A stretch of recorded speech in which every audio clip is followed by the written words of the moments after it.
All right, and we're live. What's going on, everybody? Find somebody who knows somebody to tell somebody about what we've got going on over here. If you like it, let me know. Share it if you do, and subscribe if this is what you're looking for.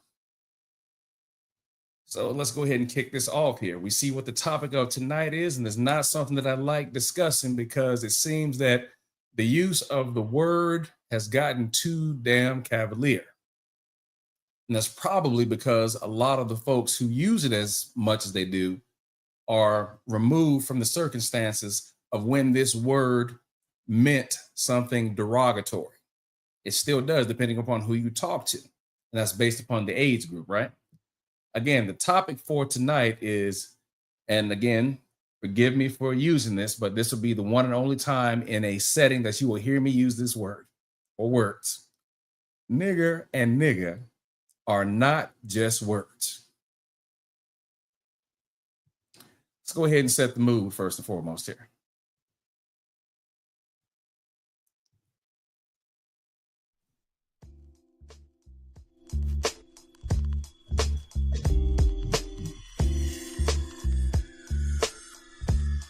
Yeah, we've got to get ourselves into a mood to not have this conversation.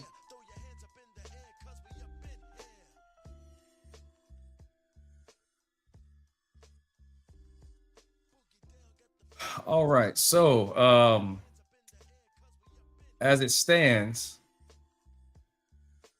if anyone has been watching, there has been a mass influx of folks puffing their chests out and taking advantage of using the word nigger.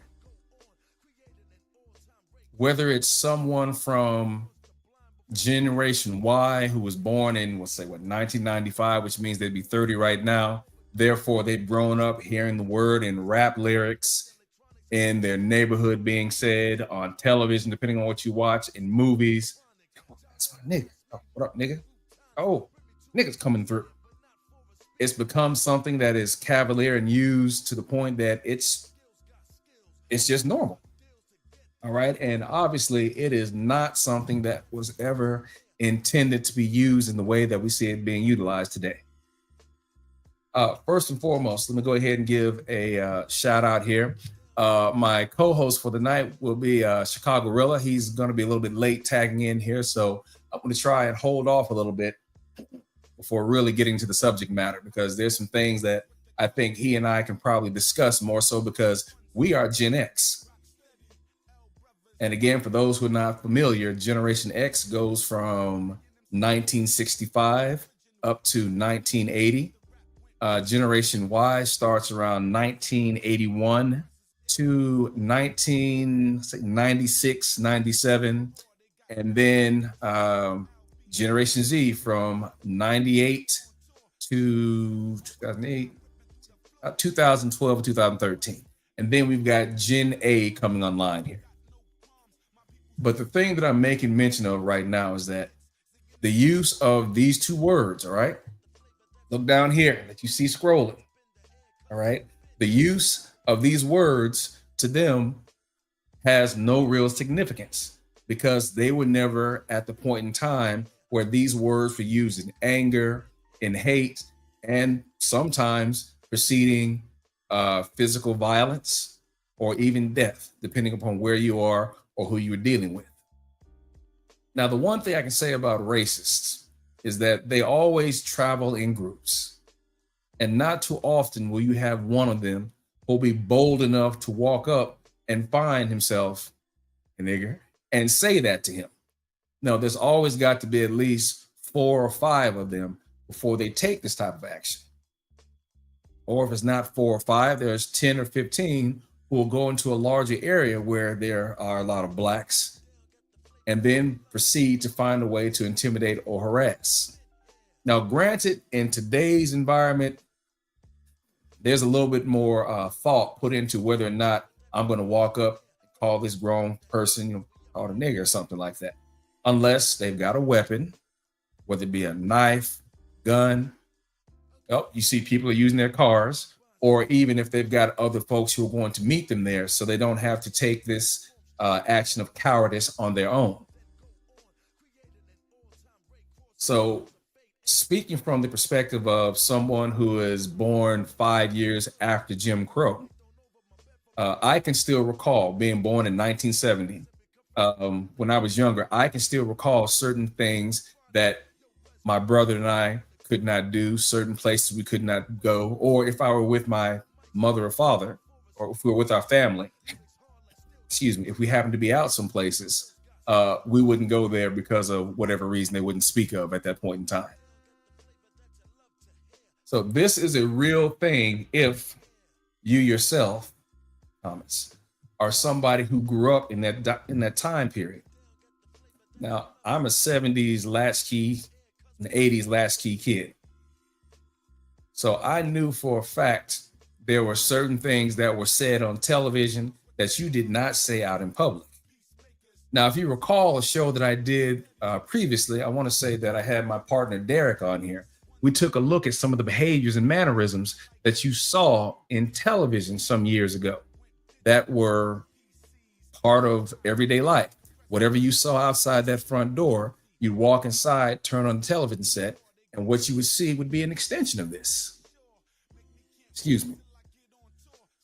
I want to say it was Archie Bunker. Yeah. Sunday nights, it was Archie Bunker.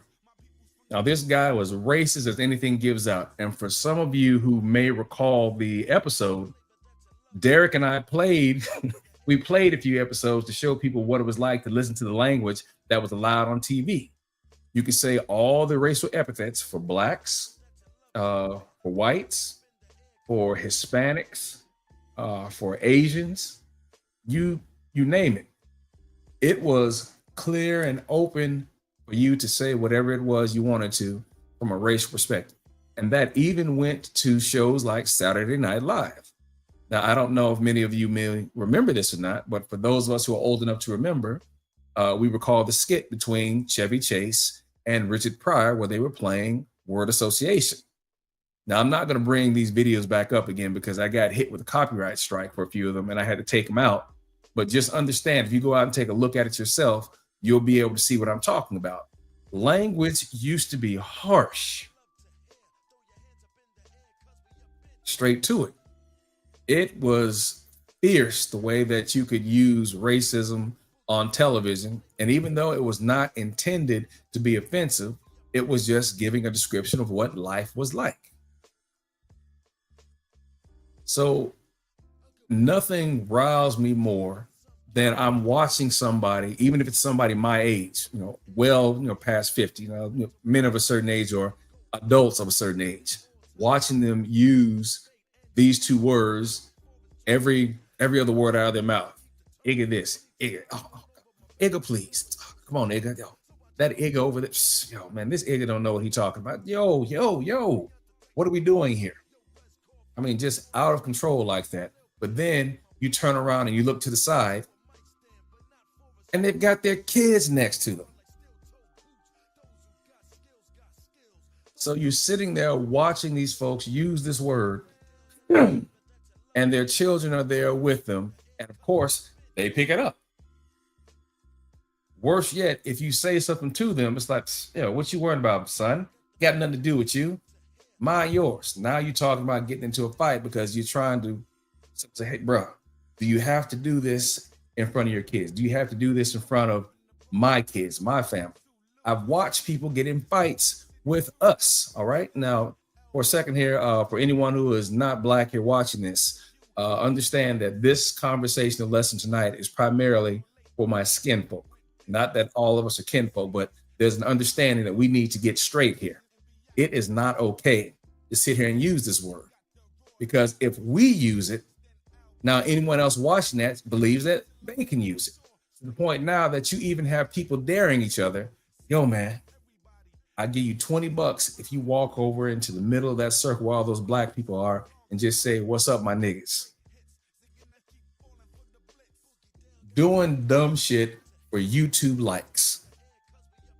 But when you get your ass whooped out, then you want to complain about it. Well, hey, they use it and we should not be using it.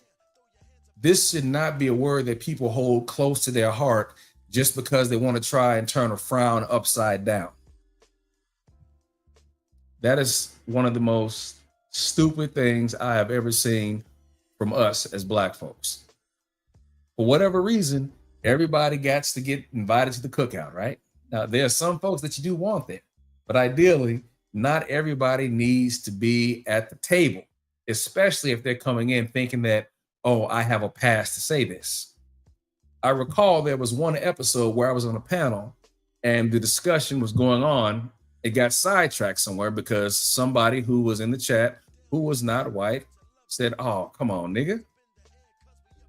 And everything froze for a second because everyone knew who this individual was. He had been on the panel before.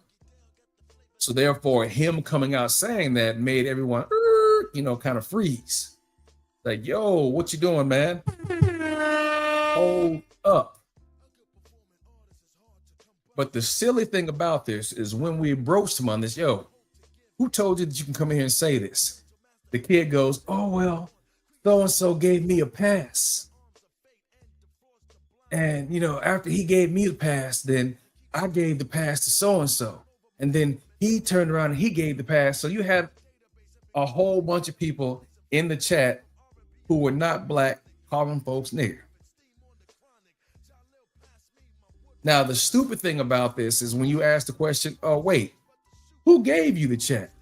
Oh, it was so-and-so. I'm not going to drop any names of anyone right now, but it was so-and-so. So it was another Black content creator who just thought, the word has no power, man. It doesn't mean anything. But this was somebody who was under the age of, we'll say, 45. This was somebody who had not grown up in the surroundings of where this word was used fearlessly by local whites who had issues with Black people. This content creator thought, man, it doesn't mean nothing to me. You know what? Hey, you got a pass. Go ahead, use it. And for whatever reason, this kid thought that this intangible pass could be passed on to other people. Needless to say, he got his ass booted out of the chat for that day and told, hey, this is the first and last time you do this. Don't come back with this nonsense anymore. Pardon me for a second.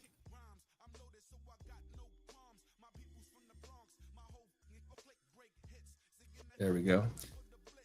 You can just make sure I've got things prepped for whenever my guests get here. Howie, what's good? Yes, it's my boy Howard right here. Many of you may not remember, but when we first started doing shows, Howie was one of the first folks who actually came up here with me on this, along with Dwight, and we had a couple of conversations. Now, Howie and I have known each other for the better part of almost 30 years. Now, if you think that I don't like watching Blacks say this, you should see Howard about this. And he makes it a point to make it known. This is not a word that we use to celebrate and think that it is a term of endearment that brings us closer together. Matter of fact, Howie, did you want to come up and say a couple of words, man? If you do, let me know and I'll hit you in the back chatter. If not, I'll shoot you a link over to your account if you want to get in on this, because I know you've got some stories that you can add to this, because primarily the reason why I'm doing this is because what I'm about to say tonight needs to be said by us old heads, those of us who remember what it was like to walk home and making sure that you jumped off the side of the road to the side of the road, just in case that somebody was driving in the car who might get too close to you to try and spit on you, slap you, or in some places, throw stuff out of the moving vehicle. Shout out to my big brother, Tony Lucas. Big Luke told me of some times to whereas there were folks when he was growing up. Now he's 8 years older than me. So I want to say he was born in 62. So right about the last few years of Jim Crow, he was there. Put it this way. He grew up to whereas he saw the 64 Civil Rights Act passed, the 65 Voting Rights Act passed. So he's got about 8 years or so on me, but he grew up in Georgia. I can't remember which particular county it was that he grew up in, but he talked about when they were going to school, when he got to his high school years, or maybe even before that, how they always made it a rule to not stand right up next to the sign at the bus stop. He said, "Nah, man, yeah, you didn't do stuff like that because you didn't never know what the white walls is gonna throw at you." That's the kind of way the brother talks. So this one particular time, he said that a young sister who had just gotten there because her parents were military, she was just starting the school there. I think her dad has gotten out of the military. He was from the town, and she was finishing her high school years there. So she's standing on the bus stop right next to where the sign was. So Tony said, "Hey, you may want to back up. You don't want to stand there." I said, "Why?" "Because somebody may throw some shit at you if you're standing there." He said, "Oh, whatever, that's silly." And sure enough, within 4 or 5 minutes, he said a bunch of white guys drove by in a pickup truck, drove by, stopped at the sign, and said, "Hey, nigga, how you doing?" or something along those lines. Of course, he's offended. And right when she's standing there with her mouth open, they throw a bucket of piss that they've been pissing in for who knows all over her. How do you know it's piss? Because you could smell it. Now, as Big Luke told me, he said, who knows how long they've been pissing in that bucket and waiting for the opportunity to catch a black person standing somewhere that they could dump that on. So he said, "Hey, all I can tell you girls, you may want to go and get a tetanus shot, but don't act like anyone didn't tell you." So this is that type of stuff that you will run into. This whole aspect of racism comes back to this word, but always it'll be this thing of, "Hey, I'm not racist, but these insert racism right here, X so-and-sos," and then and they're out the door with it. I mean, if you've got to stop back, look over your shoulder, check around, somebody's about to say some shit. Somebody's about to say something racist, especially if you have to preface it with, I don't consider myself racist, but these, again, insert between here.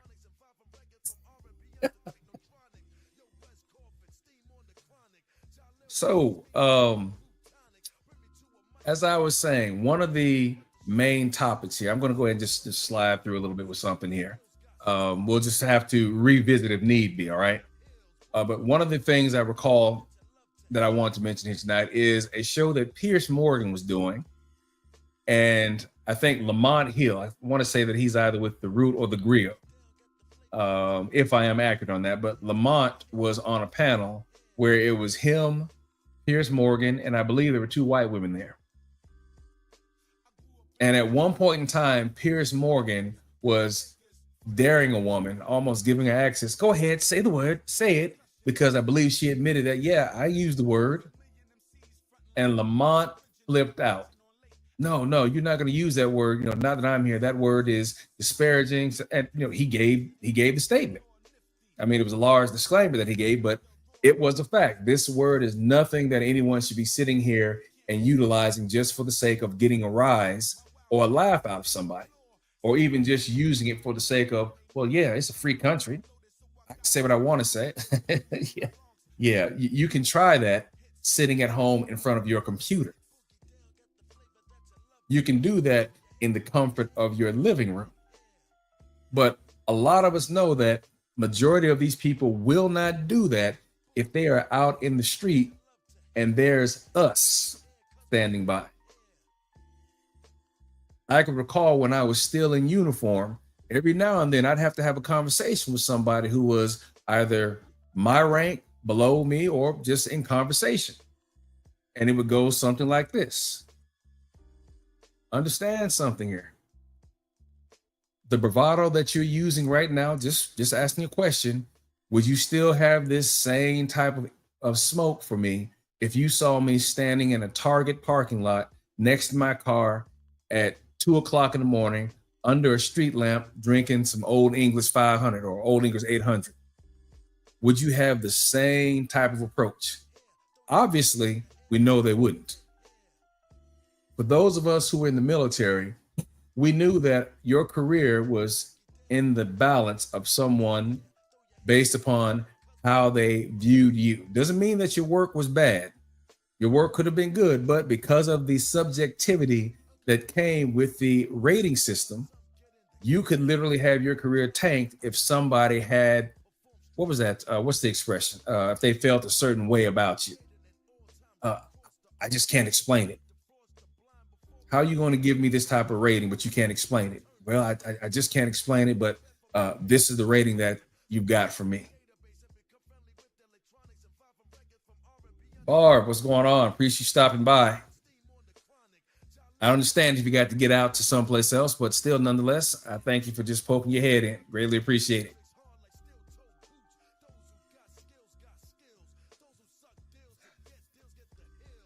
So the idea here is that inside the military, we have the same issues that you do see on the outside dealing with racism or someone who is racist, but they won't outwardly show it per se. Now, I'm not talking about back in the 60s or 70s, because back then you have to look at the environment, just as we're having this discussion right now. You had levels of racism and acts that were taken by people who were discriminated against that would either cost them their job, or there would be some type of action that would lead to a change. Now, fact, this is a conversation that I had with my father, who was retired military. He had mentioned to me that the weighted airman promotion system, or WAPS is what it's called. But the testing that we did, that Howie, since if you're still there, Howie, that Howie or anybody else who was military along the time frame that I was, that testing sequence of WAPS was implemented because people of color were not getting a fair shake when it came to promotion in the military, primarily the Air Force. If you type in WAPS, WAPS, WAPS testing, and I guess maybe type in merit or equal opportunity, something like that, you will see that this particular testing system was implemented in order to give Blacks and other people of color an equal footing or opportunity to advance in rank. Because when that opportunity did not exist, Blacks were not getting promoted at the same rates as whites were at this point in time. Now, funny enough, I'd done 20 years in the military, and I had no idea of this until maybe about a month ago. I retired in 2011. I want to say it was 2011. And I had never been told that the test that a lot of us took on, let's say, on a yearly basis, once we were eligible to take the test, was implemented because of the fact that there was a level of discrimination that existed that prevented people of color from getting promoted at the same ranks as whites at that particular point in time. So there's something interesting for any of you who were prior military or who are thinking about going in the military itself.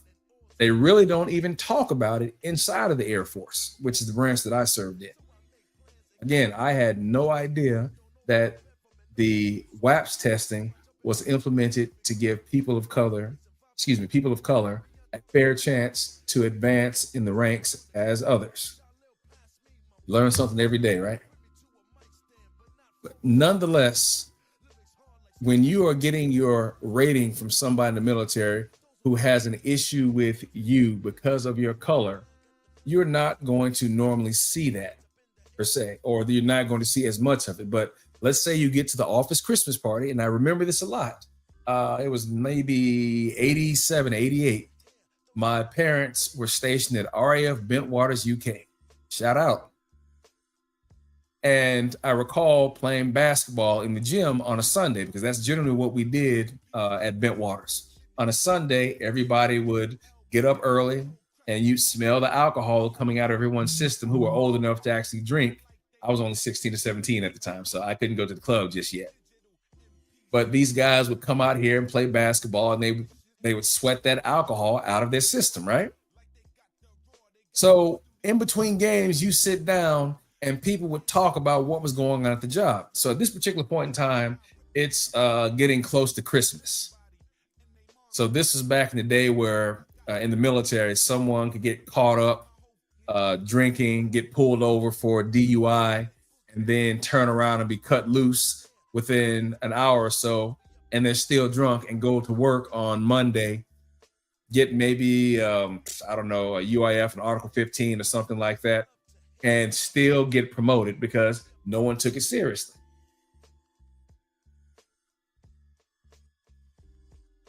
All right, here we go from Howie. DEI and affirmative action were founded because of the same thing. It was to have a fair chance. Yes, sir.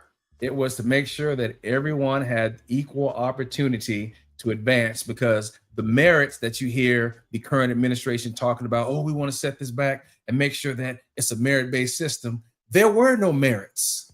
The whole reason that we had these programs put in place was to ensure that there was some type of merit that was there. The merits didn't exist. So because the merits didn't exist, there was no way for Blacks, Asians, Hispanics, Muslims, or any other immigrant, including Native Americans, who were not immigrants, but the first original people of America. These levers were put in place because there were no merits at all.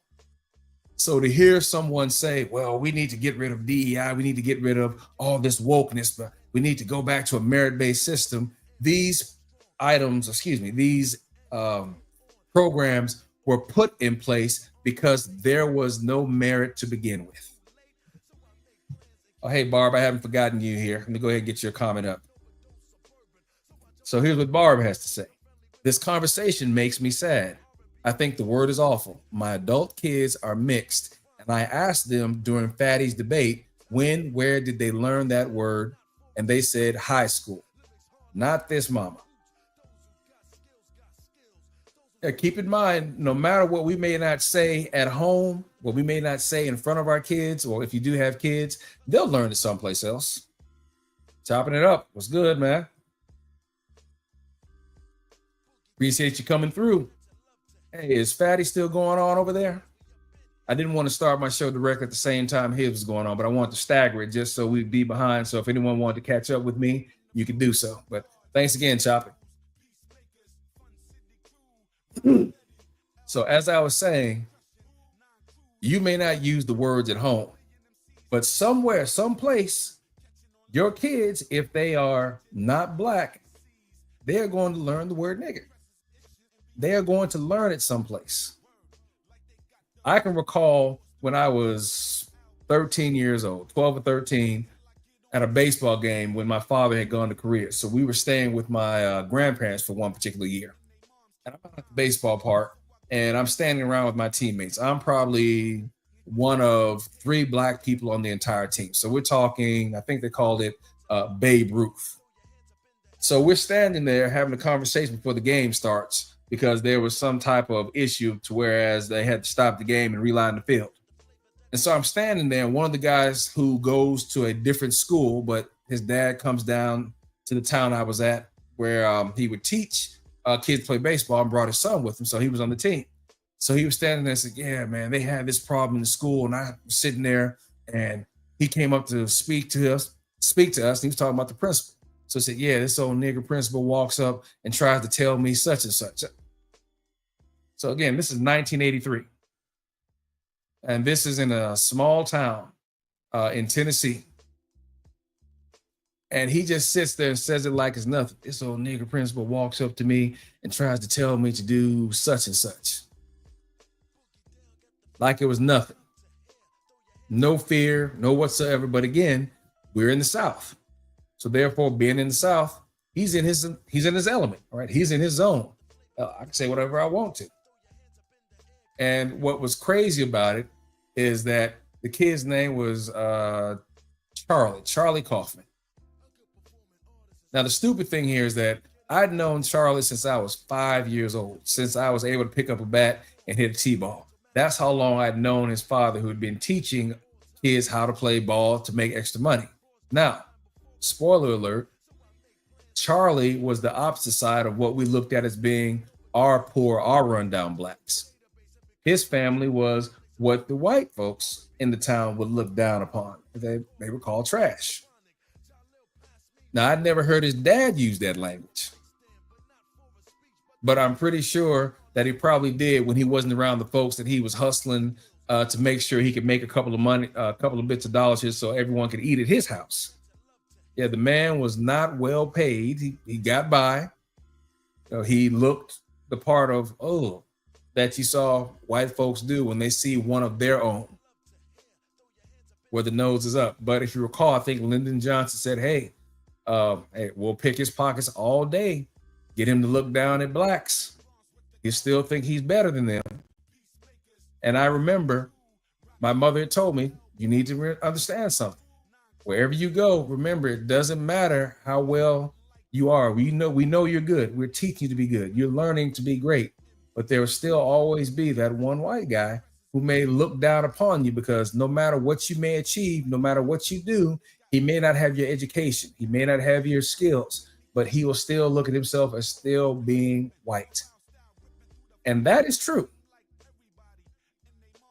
So don't get tripped up about this, but understand that no matter what you say and do, someone will still look at you. They'll think the word, but they just won't have the nerve to say it.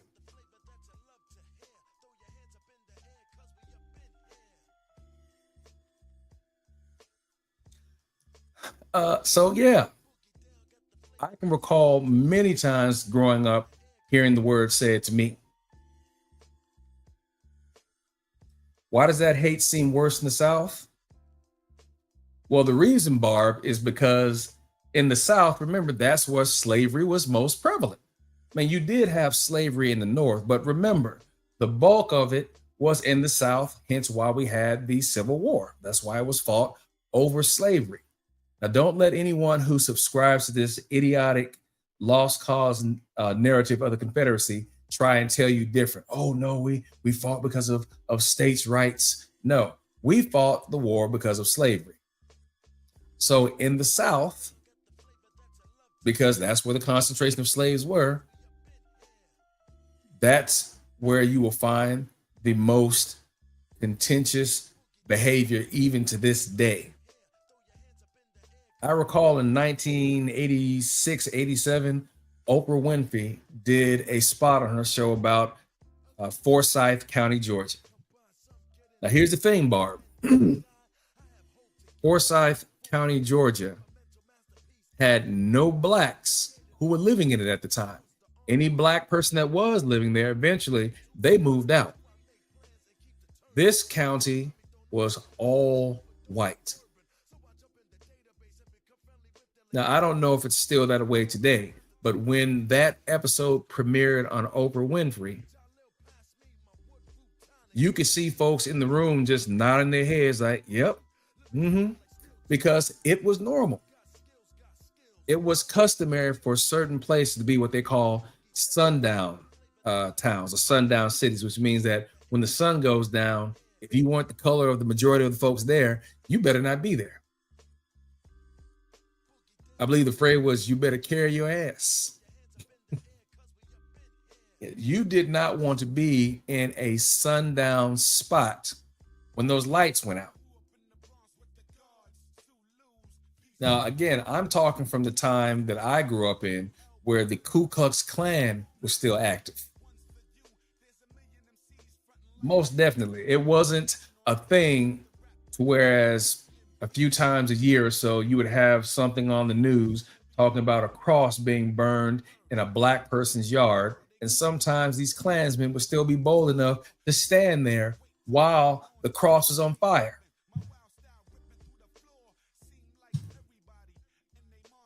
My best friend moved from Ontario, Canada to Alabama, and she told me she couldn't get over the separation. So Barb, what year was this?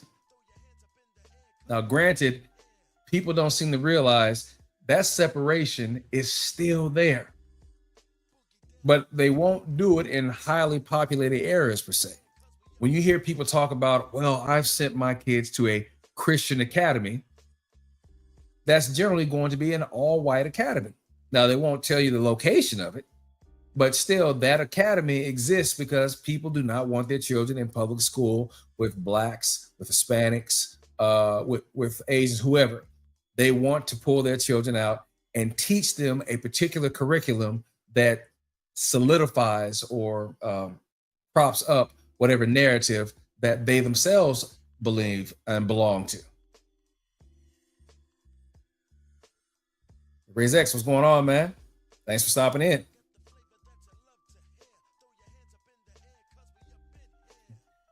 My 48-year-old brain cannot comprehend the hate. Be right back, phone call. Yeah, that hate is sustained and it has always been here. I told someone that whether we acknowledge it or not, the use of this word nigger is not going anywhere. It is not going to go. But the thing is that if we can, we need to minimize it as best as possible. That's why I felt it would be worthwhile, depending on whenever my guys get here. If not, then you know me, I'll go ahead and carry the show. But the older generation, those of us Gen X, all right, those of us who were there, old enough to remember the cross burnings, the lynchings, the maimings, those of us who remember the marches can speak to this, as opposed to someone who is maybe 30 years old or younger who think, oh, it's just a word, man. It don't mean nothing. Now, if somebody said it to me, I'm just gonna laugh, but I'm just gonna walk away. It ain't gonna do nothing to me. But again, that's that sound of ignorance, dismissive ignorance on top of that, that has been allowed to fester because we don't know our history. You can't have a conversation with the majority of young Black children about civil rights. Not that I'll say that I'm an expert on that, but just to speak of the Civil Rights Act of 1866. Again, I think we covered that in previous videos. We talked about having the right to own property, the right to participate in businesses, to own business, things of this nature. And then the Abolishment Acts, the 13th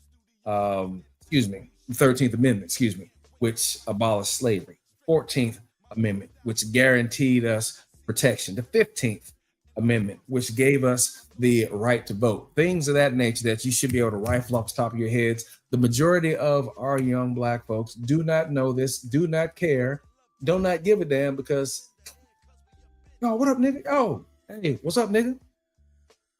And the kid saying it isn't even Black. Now, before I say anything else, I'll take the check mark on that. No, I'll take the X, because I can remember a time where we first started using the word to where it didn't really have any significance to a race. Now, you couldn't do that in front of your parents, but if you were out with your friends, oh yeah, it didn't matter. This kid was as white as snow, and I'm Black as I am. Oh, what's up, nigga? Oh yeah, nigga, I'm good. Exchange it back and forth between us. I was probably 14 to 15 years old, but here's why. Oh, just a second.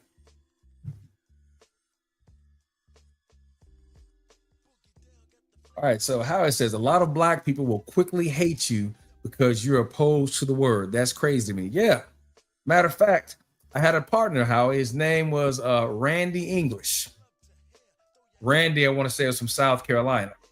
He was in the military with me. I think he was in Germany with me.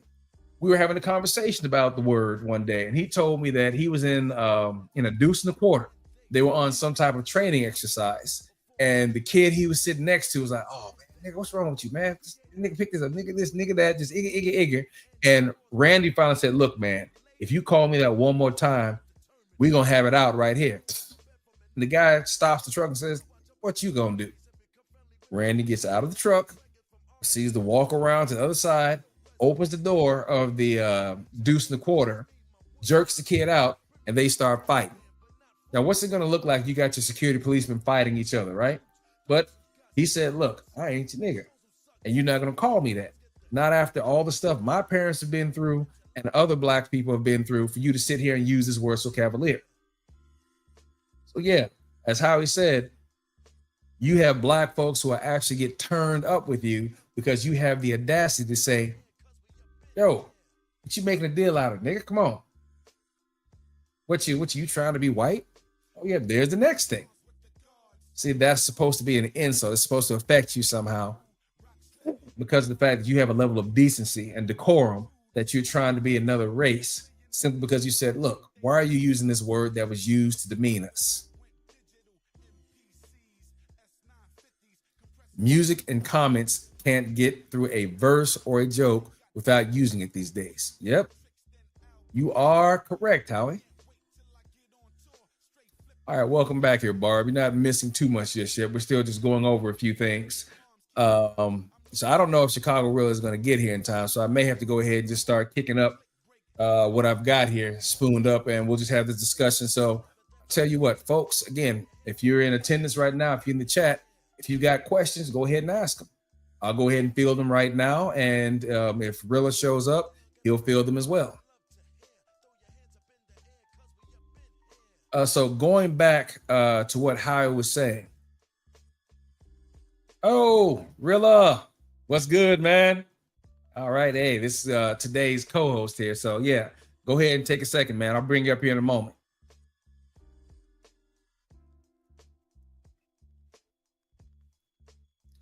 So the thing here is that I can remember when you turned on the radio and you were listening to music. It was just that. It was music. It was some type of party. So let me put it to you this way. I grew up in a military environment, probably, I'll say 95% of my life. So 95% of my life was spent on some Air Force installation someplace in the world, whether it had been in North America, whether it was in England, in Germany, Korea, stopping through Italy. Now, I think I've lived on probably 5 or 6 continents throughout my lifetime. So when you go to different places, you can see the effect that the American culture has. Now, for example, as I was saying, let's roll it back here for a second. Recall that I was talking about being 14 years old. I'm Black. I've got a kid who's white. We hang out. We know each other. And we're just using the word nigga like it's nothing, right? What was this kid's name? I think his name was Steve Jamba. So this is probably someone, again, that I'll probably never see in my lifetime, because when we leave certain places in the military, unless we form relationships like I have with Howie, with Tyron, or with Malcolm, who you guys met once about a week or so ago, or even if you remember my old military big brother, Carvey. Unless you form relationships with people like that, most of these folks you never see again once you leave that particular assignment. Either if you're stationed there, or if it's just an assignment where you are a dependent and you happen to meet some kids there. Now, I will say that I've had some kids that I've been stationed with, or should I say my parents were stationed at the same place they were, that we still run into each other. We even keep in contact. We even join the military. And these are folks that I've gone to high school with. But anyway, getting back to that, the crossover event.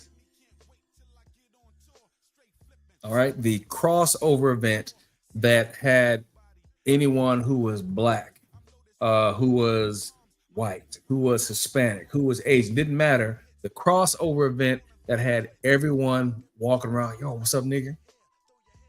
Breakdancing. Yes, yes. Now, you are not going to arbitrarily just be out somewhere and then you're just going to have some white kid walking and say, oh, what's up, Nick? Yeah, you would probably hear that if you're in Alabama, maybe in Tennessee, in Georgia, Florida, Texas, Louisiana. You know, that's where you would expect to hear that. That is where, yep, that is where you would expect to hear that. Oh, yes, Barb. Yes, ma'am. You would hear that just standing at a stoplight, in school, in the grocery store somewhere. People will just say that in those areas. But on a military installation, yeah, you still had those families. Howie, am I wrong? You still had folks that you may be stationed with wearing the uniform who had those tendencies. I think I was telling the story. I don't think I finished it, but back when I was a dependent, back in Bentwaters, I want to say it was 87 Christmas time frame. Everyone's at the Christmas party, and then sooner or later, yeah, yes, sir. You get the rebel yell from somebody, and then no sooner than you hear that, that's when you know that somebody has had too much to drink. or a whole bunch of somebodies have had too much to drink.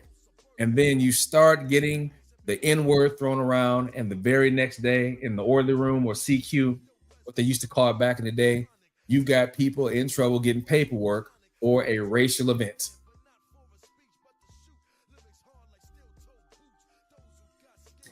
They knew better because the consequences were real. Yeah,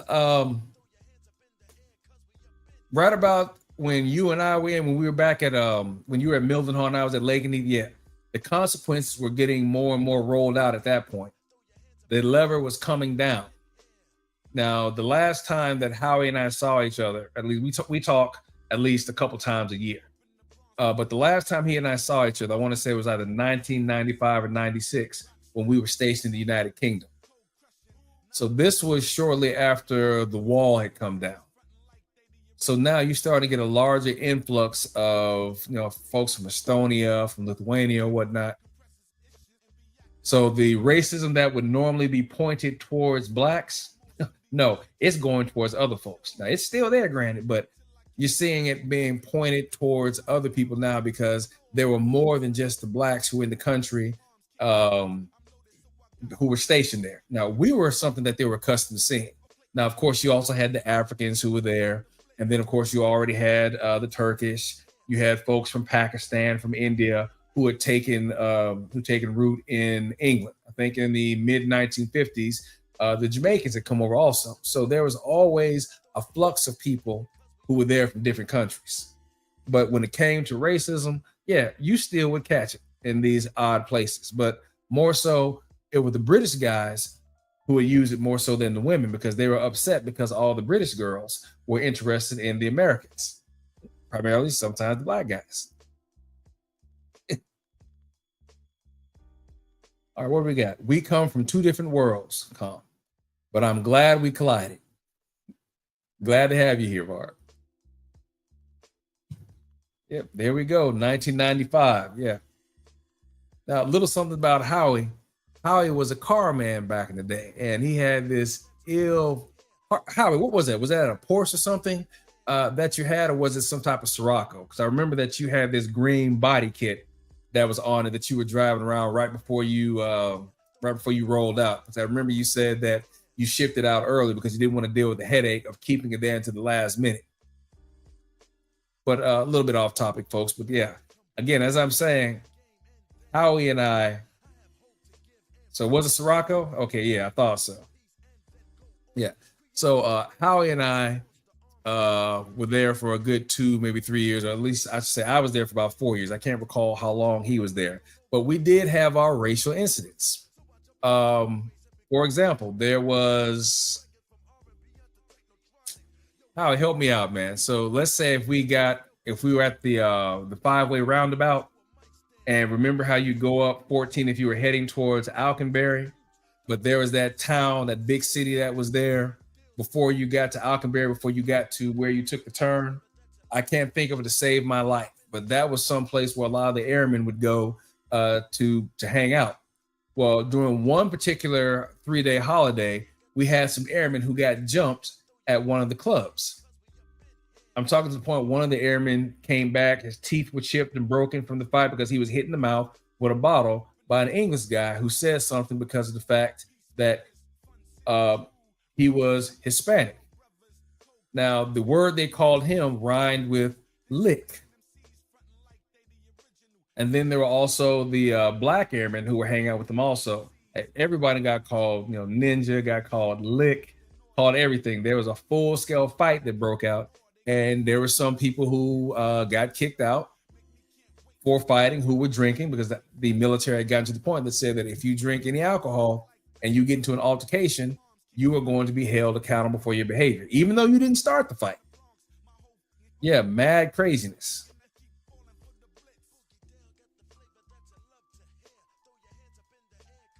My wife is Canadian. Oh, okay. I didn't know that was a Mrs. Well, hello, Mrs. I don't think that we've ever spoken or met before. Yep, lots of Indians and Middle Eastern at car shows. Car shows with the shit. My man is American. Shout out to Buffalo. I'm in the Toronto area. Okay, my mistake. So I know. Here are we? Where are we? My wife is Canadian Barb. All right. Shout out, Howie. Now, again, I go back. Howie and I knew each other before we'd even got married because there was a set that he and I used to run that was in the area of the UK where we were. Remember the Galaxy Club? Of course you do. That was the pickup spot. Matter of fact, in 1995, the Galaxy Club, all the way in the United Kingdom, was listed as one of the top pickup spots in the world. And again, we're all the way over in the United Kingdom. So you know work was getting put in. Yo, Rilla, where you at, man? Something go sideways. All right, well, man, I'll go ahead and extend it on here because there's a lot that we can talk about here. Plus, I've got some activity from the chat, man. So hit me up here when you get up. All right. Yes, sir. Legendary Galaxy Club. I'm telling you, people, racism is even more, I'm not going to say it's hysterical, but it is crazy that when you get overseas, you see the influence that American culture had over the spots that you were visiting. So I'm talking about in England, in Germany, even in Japan. I'll give an instance of that here in just a moment. Oh, let's hear some stories. All right. Oh, shit. Okay. So remember that I was just, Top Cat. Yo, Top Cat, why are you down here in the chat, man? Check your email. I sent you a link so you could join me up here because you got some stories to speak about from the time frame from the 70s as well, man. So go check out your email and look for that link, man, and come on up here. Yeah, Top Cat was one of the folks that I sent the link out earlier, but he doesn't check his email on a regular basis. Hold up, yeah. Yeah, you got the invite. Oh yeah, bussing girls in. So back before the war came, and when I say the war, I'm talking about 9/11, a lot of the bases in the United Kingdom were open. So you could actually drive directly into, for example, before RAF Bentwaters closed. I can't recall if RAF Woodbridge was open as well. I want to say that RAF Woodbridge was open also, but this is back in the 80s before terrorists started messing with people's timetables, right? You could actually drive onto a base and go right up to the club if you were one of the English locals. So if you saw here a moment ago, how he mentioned bussing girls in. So yeah, you would have places, I don't know, we'll say Bromley, or maybe Oxford, Uxbridge, or something like that, Orford, places that were local to a base. There would be girls who would get on a bus from that particular town to be brought to RAF Woodbridge, RAF Bentwaters, RAF Lakenheath, RAF Mildenhall, RAF Crowden. Little bar from Top Cat. But they would be brought to those places just so they could go to the clubs on base. Now, of course, the alcohol, the food, everything was cheaper for us. Even though we're in a foreign country, imagine having a little city that was like America that everybody went to. You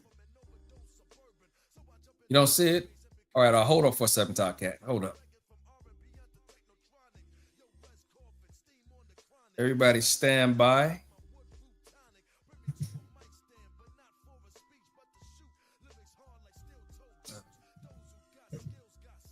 I'm gonna shoot that to the email address you gave me. This is gonna be your Gmail address, man.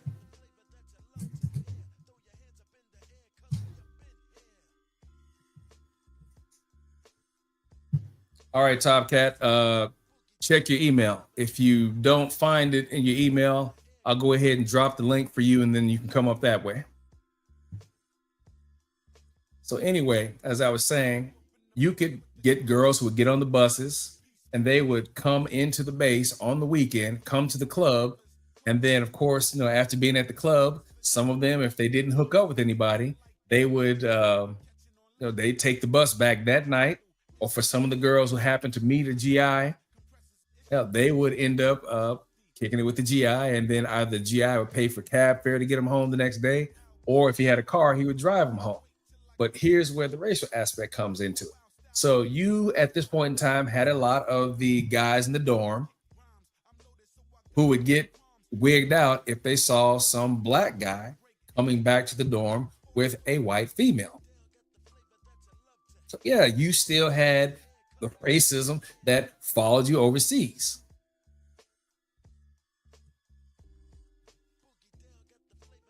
Hey, Howie. All right.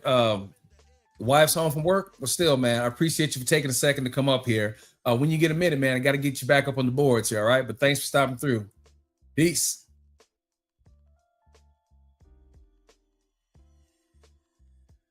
So yeah, you would have some of the white guys who would literally start a fight because this white English girl, came home with this black guy. Now, granted, she wasn't interested in going home with this white guy anyway, but because of the fact that she was interested in the black guy, because of the way we talk, but also, oh, I love your skin. Yep, that just came with it, but that would lead to fighting in the dorm, either in the parking lot or sometimes even at the club. My kid's grandmother was disowned for marrying a black man. She was Irish. Yep. As I said, everywhere you go, there's going to be an element of racism. And it's odd to see that when you, as a black American, show up and you see the culture that follows us.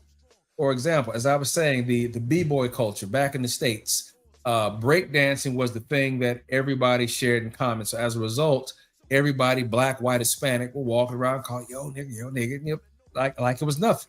It was that cavalier. And I remember listening to my boy, I told you his name was Steve Jamba.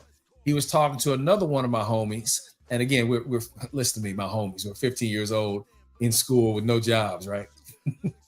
I remember Steve was giving some dap, giving dap, yo, what's good? Giving dap to another guy who was black, talking about how they were messing around in somebody's backyard, throwing crab apples or something.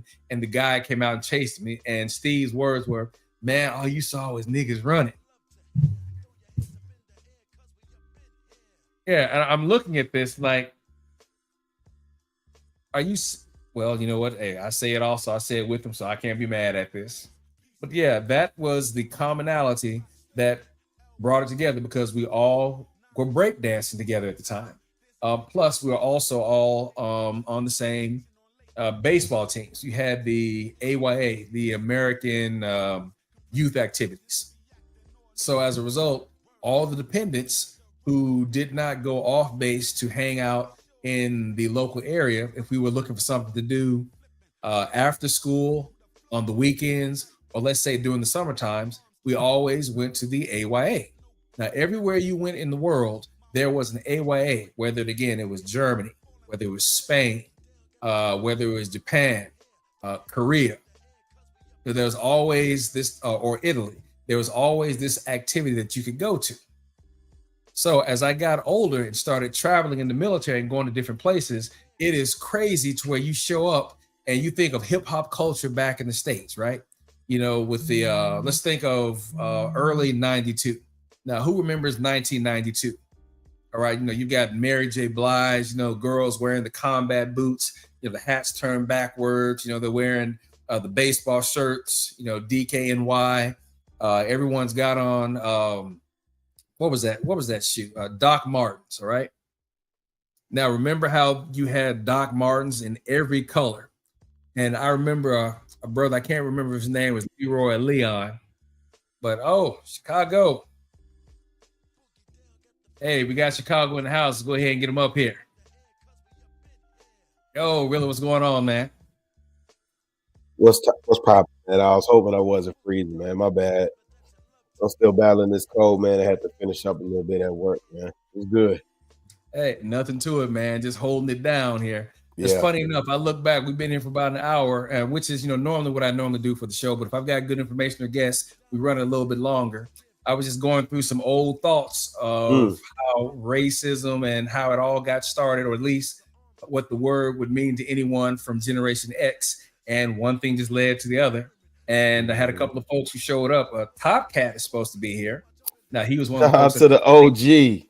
yeah, Yeah. just sent the link to him, and Okay. still Top Cat is not here. So I don't know what's keeping Okay. him. Okay. But Yeah, nonetheless, he might man. be getting his he might be having to tuck his lady in or something. We don't know. We don't know. Shout out to the OG though, man. It's been a minute. Yeah. So, like I said, man. So go ahead. I know some of my folks who may not know you here. Go ahead and just roll them out. Just give them a quick shout out, man. And then after you do that, give me a quick, give me some feedback, man. What type of setup or what type of instance can you recall people using the N-word all casual when you were a kid, man? Go ahead. Mike is yours. Yeah, for sure, man. Listen, I am nobody of any type of consequence, man. I'm a hardworking brother, family man, community minded. It's all about the people. It's never not about the people. That said, make sure you hitting the like button. Make sure you subscribing. Make sure you're sharing the channel. Make sure you hit the notification bell. So when Jon H.E.N.R.Y goes live over here, can't drive more steel than me. When he go live, you get the notification and know what's popping off, man. So you can get some of this sage wisdom and guidance from the brother, right?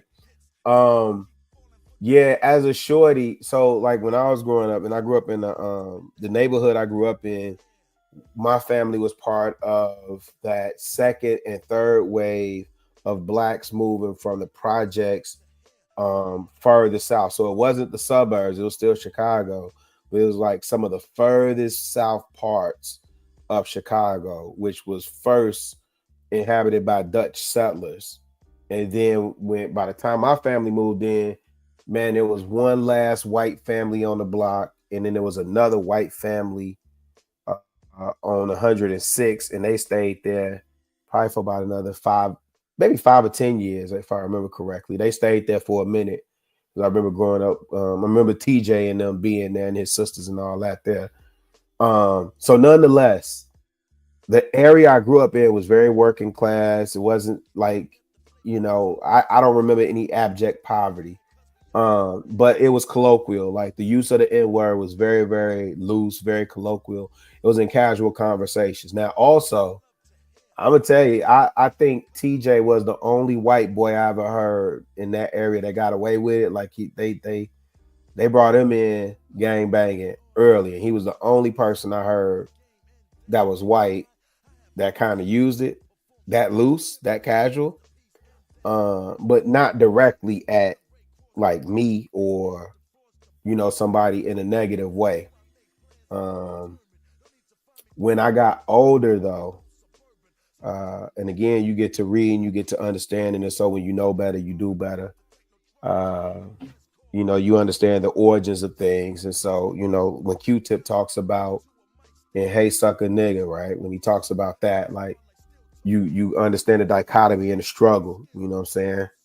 In terms of some people using it as a term of endearment. Some people are saying, we took back the power of the word. Some people are saying you can never take back the power of it because the origin of it is the origin of it, right? Agree. Yep. Yeah.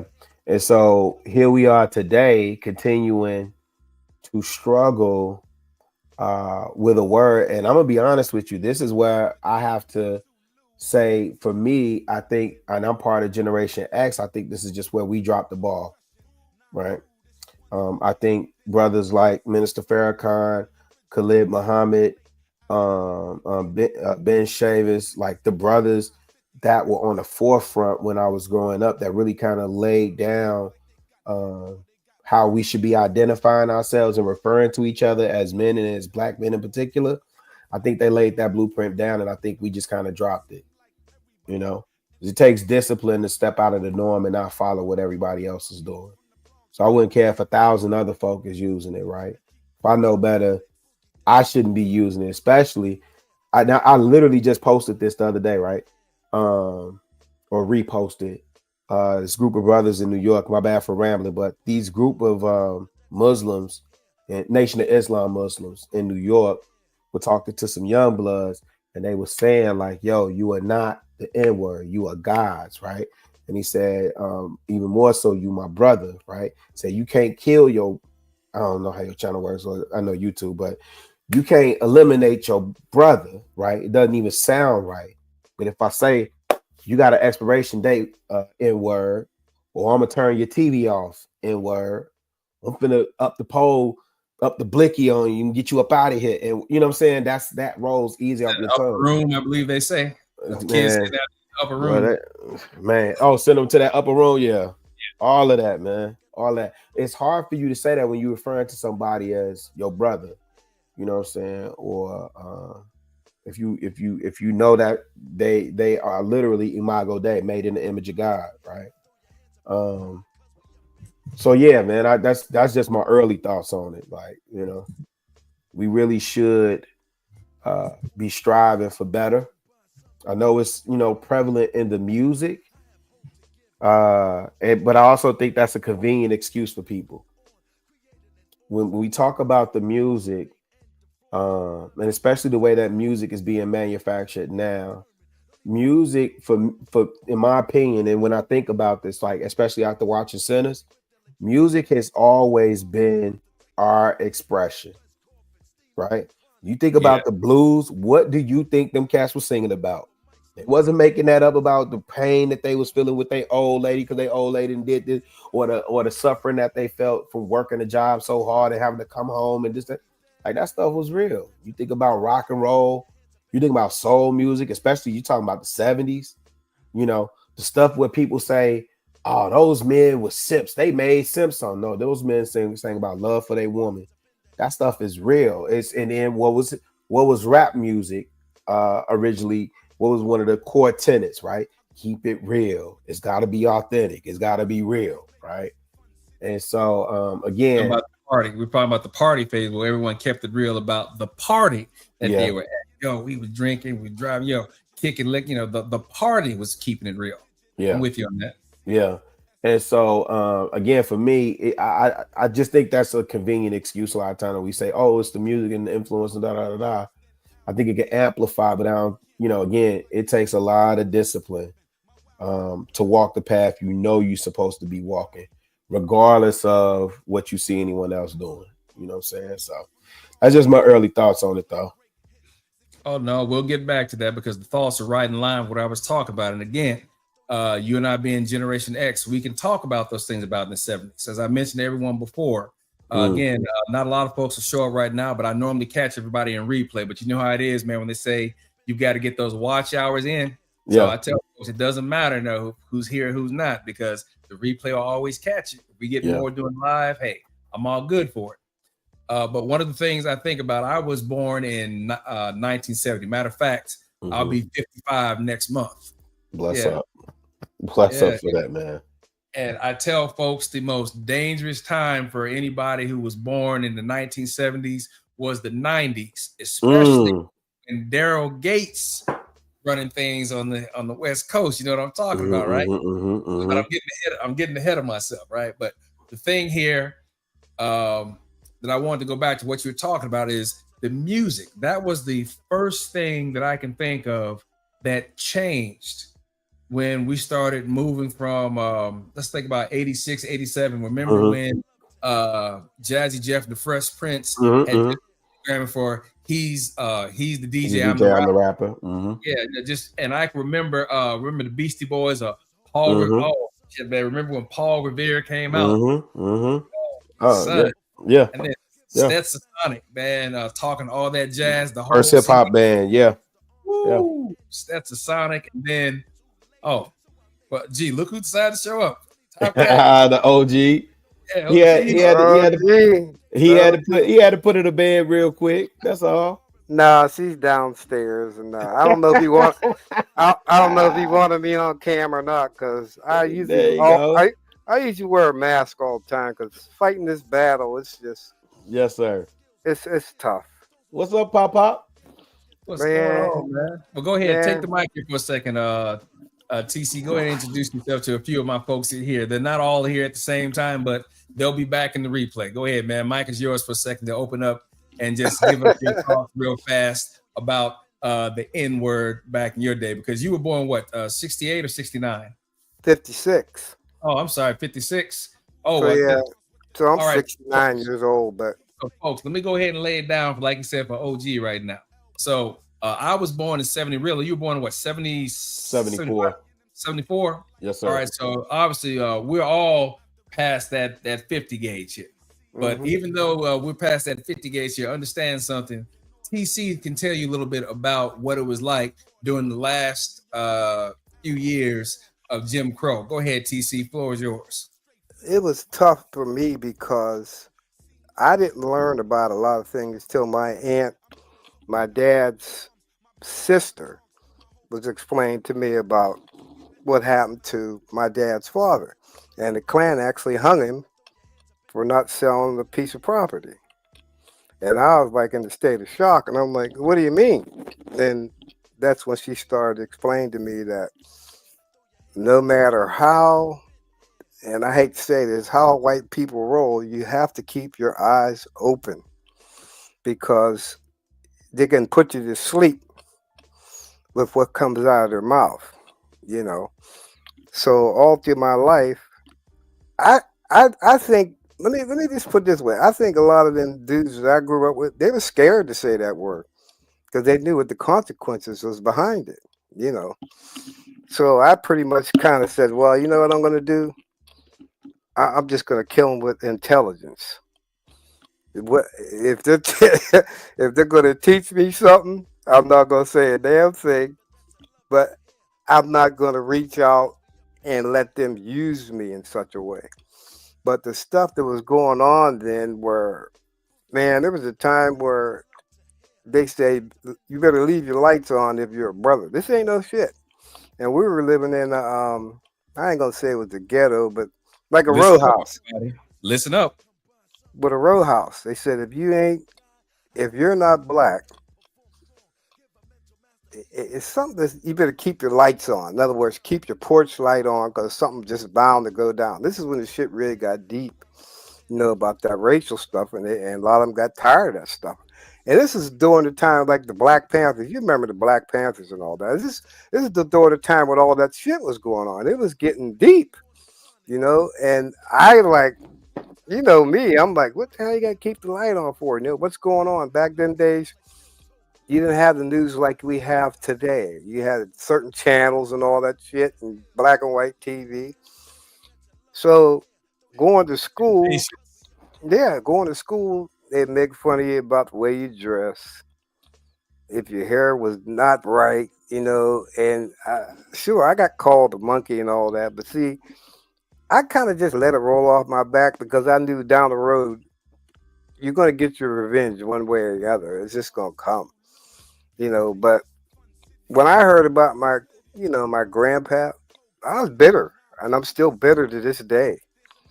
And what shook me up was when Fatty had his show, and then it was like I'm living them dreams all over again. So Yeah. yes, language, folks. So I said to myself, is this the way it's going? I keep saying to people, and listen to this, history is repeating itself. People don't know what I mean by that. It is. They're showing us what it's like. It's not that it was worse then than it is now, but they're bringing all this back that like ChicagoRilla and them dudes don't know what was happening back then. And then you and I will touch on it. And some of these people think that we're bullshit. That none of that happened. So what I say to them, how are you going to tell us what black folks been through if you weren't black and you didn't come up through that era? You can't tell people that what they experienced. And this is what I'm seeing a lot on here. What do you know? You ain't well, but y'all don't want to listen.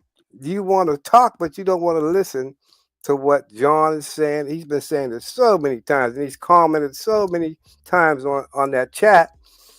And then you get people like And nobody knows what you talk about. They shrug that off. Listen, and I'm being very honest about this. I'm 69 years old.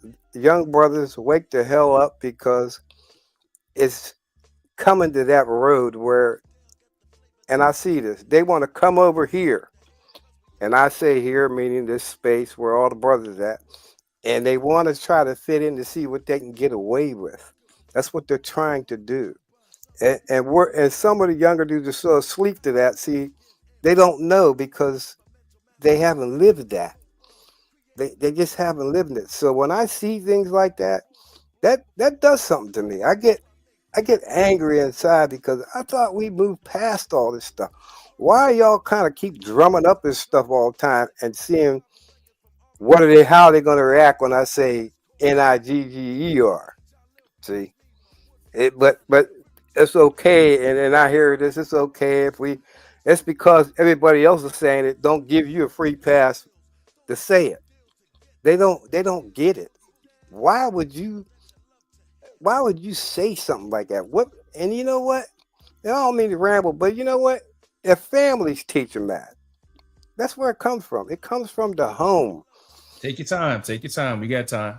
Anytime that's said like that, it's coming from the home. And I've said that when I was younger. And my brother started hanging around with them white dudes. I said, "Look, man, you gotta, what do you mean?" I says, "Don't be trusting them like that, because it's a thing called this. There's a friend in need and a friend indeed. That's the two things I've known throughout my life. And I had a older OG explain to me the difference was a friend in need and a friend indeed. And it took me a long time to understand what he was saying. And now I see what he's saying, that your friend in need only needs you for his pleasure, money, whatever it is, whatever you're going to do, getting high, weed, and all that. But after that's all gone, they ain't around no more. So I remember this song and these words. And when you have money, you got lots of friends hanging around your door. And when the money's gone and the spending ends, they ain't around no more. I remember that. So I tied that into what he was saying. And it just goes to show you that we have so many damn people out here. Just say if they come to John for something, they come to his. The only time people want to come to somebody's platform is to either stir up the bullshit when it comes to racial.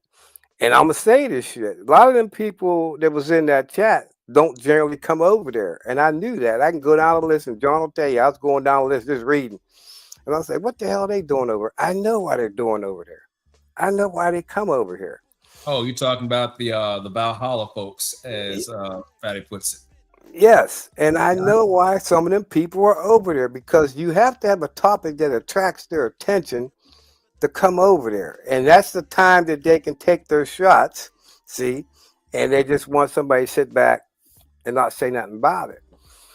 I don't know. I kind of wish that some of the older OGs, some of them are died out, but there's a few that was living now. But back in them days, we always had to prove ourselves, no matter what, against the white folks, because the white folks had more money than blacks didn't have money back in them days. And stuff was cheap. Gas was cheap, cars and all that, but they didn't have it. So we had to kind of get at them in another way. And the one OG that I know now, he's a pastor now. He's a minister. And I had, going through what I'm going through, I had many talks with him. And then he would talk to me about back when he was coming up and how white folks used to do him and treat him.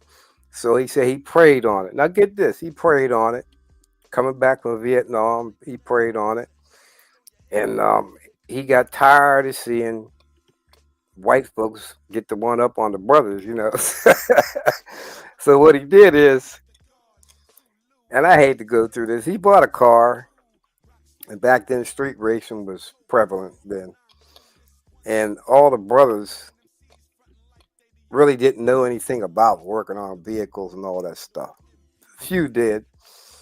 So this brother went to work behind the scenes, and I don't know. It was just It was something. He put this car together. He had a '66 Chevelle. I can still remember it to this day. I can close my eyes and tell you everything about that car. These white boys called him out. I'll never forget this. But the N-word was floated in a parts store somewhere, and he told me this. He said, "There's this, these white dudes was talking. He didn't know he was in there, and See, Barb? they specifically said this. There's this NIGGER that's got this car down here, and I'm here, and it's supposed to be this, and this, and I want you to send a message to him that if he think he can beat us, then meet us down here. Well, he went on. He shows up. They got about 4 or 5 white dudes in there. Let me tell you something. It didn't go well for them. They all got beat, and they are scratching their heads. He didn't say nothing. All he said the young dudes do is go get my money and collect my money. After that time, I'm gonna tell you something. Things really changed, and all the brothers started to wake up to things and saying, you know what? This is how they're always going to look at us. No matter what we do good, we're always going to be beneath them. They're going to feel that we have to be beneath them.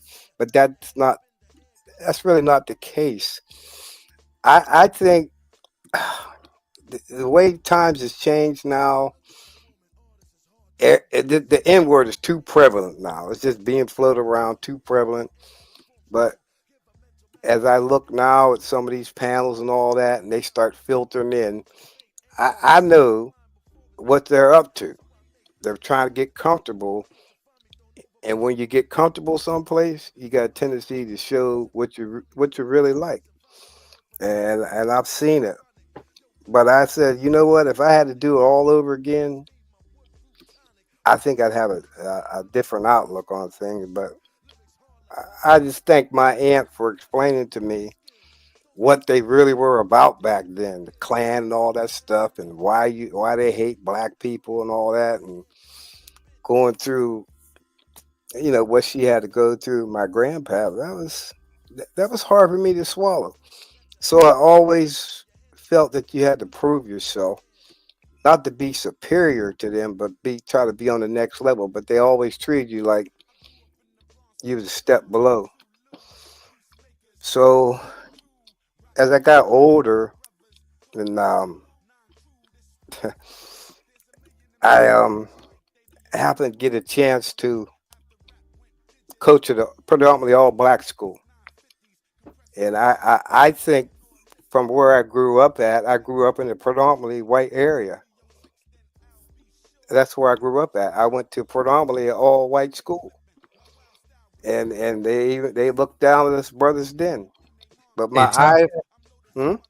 I apologize, man. Can I jump in for a second? Agent Smith.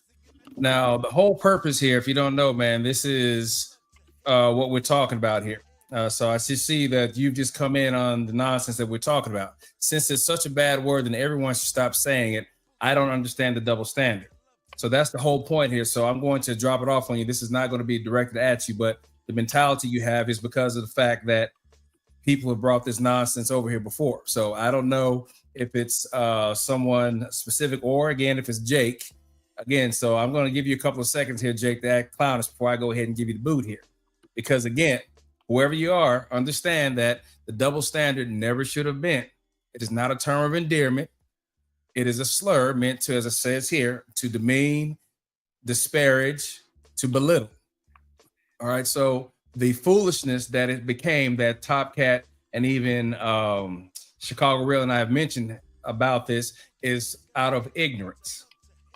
So therefore, this is not the spot for that. So hey, I'm gonna let you stay here and rock with us, man. But this is the one warning that I'll give you about here. Again, those two words, and even wigga as well, which is just a variation of, as you know, as we all know, white nigga. All right, it does not flow here. The word is out as of right here. I don't know who anybody else's platform to do it on, but it will not take place here. We good, Smith?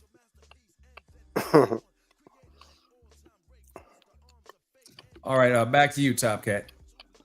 So when I got a chance to go to this predominantly all black school, and there's just a few, white kids, and I'm like, this is going to be something. But I already knew the origin of the school and all that, and the stuff that I would read is they didn't they didn't want these kids to prevail. They didn't want to see them do good. So every chance the league got to try to knock these kids down a peg, they would do that because they were winning too much. Well, here's the thing. This school graduated Mike Ditka, Ty Law, and Darrell Revis. They're the only three Hall of Famers in the United States that's in the Hall of Fame. Two brothers and one white dude. That's the only school in the United States that has them three guys from one school. You get the you start blowing that up and people start seeing that, and then you start to get the hate. Let me tell you guys something. It got so bad where the N-word was mentioned to these kids, and I would always try to tell them, look, the only thing they're trying to do to you is for you to react. Just don't say nothing. What you have to do is go out there and knock the snot out their nose. That's what you got to do. That's exactly what you got to do. Don't say nothing. Just beat the hell out of them on the field. And you know what? Oh, yeah, you got. That was Mike Dicker's thing. Mike Dicker used to tell them, don't say nothing. Just knock the snot out their nose and show them where you're from. And that's where they got that mentality from. So when I got over there, now get this. Now I'm coming from a predominantly all white, living in an all white area, predominantly all white. I had to come into that with an open mind. But the thing I was told is that the high school I went to was predominantly all white. And the thing I was told is when you come through these doors, all that losing that you entailed when you were going to school is over with. We don't deal with that over here. So I had to kind of change the way I was. In other words, I didn't have to act black. They knew I was black, but I wasn't acting white. But it's just the way I talked. See, going to a predominantly all white school, there's a difference going over there because yes, subject verb agreement. Oh. Absolutely, everything was different.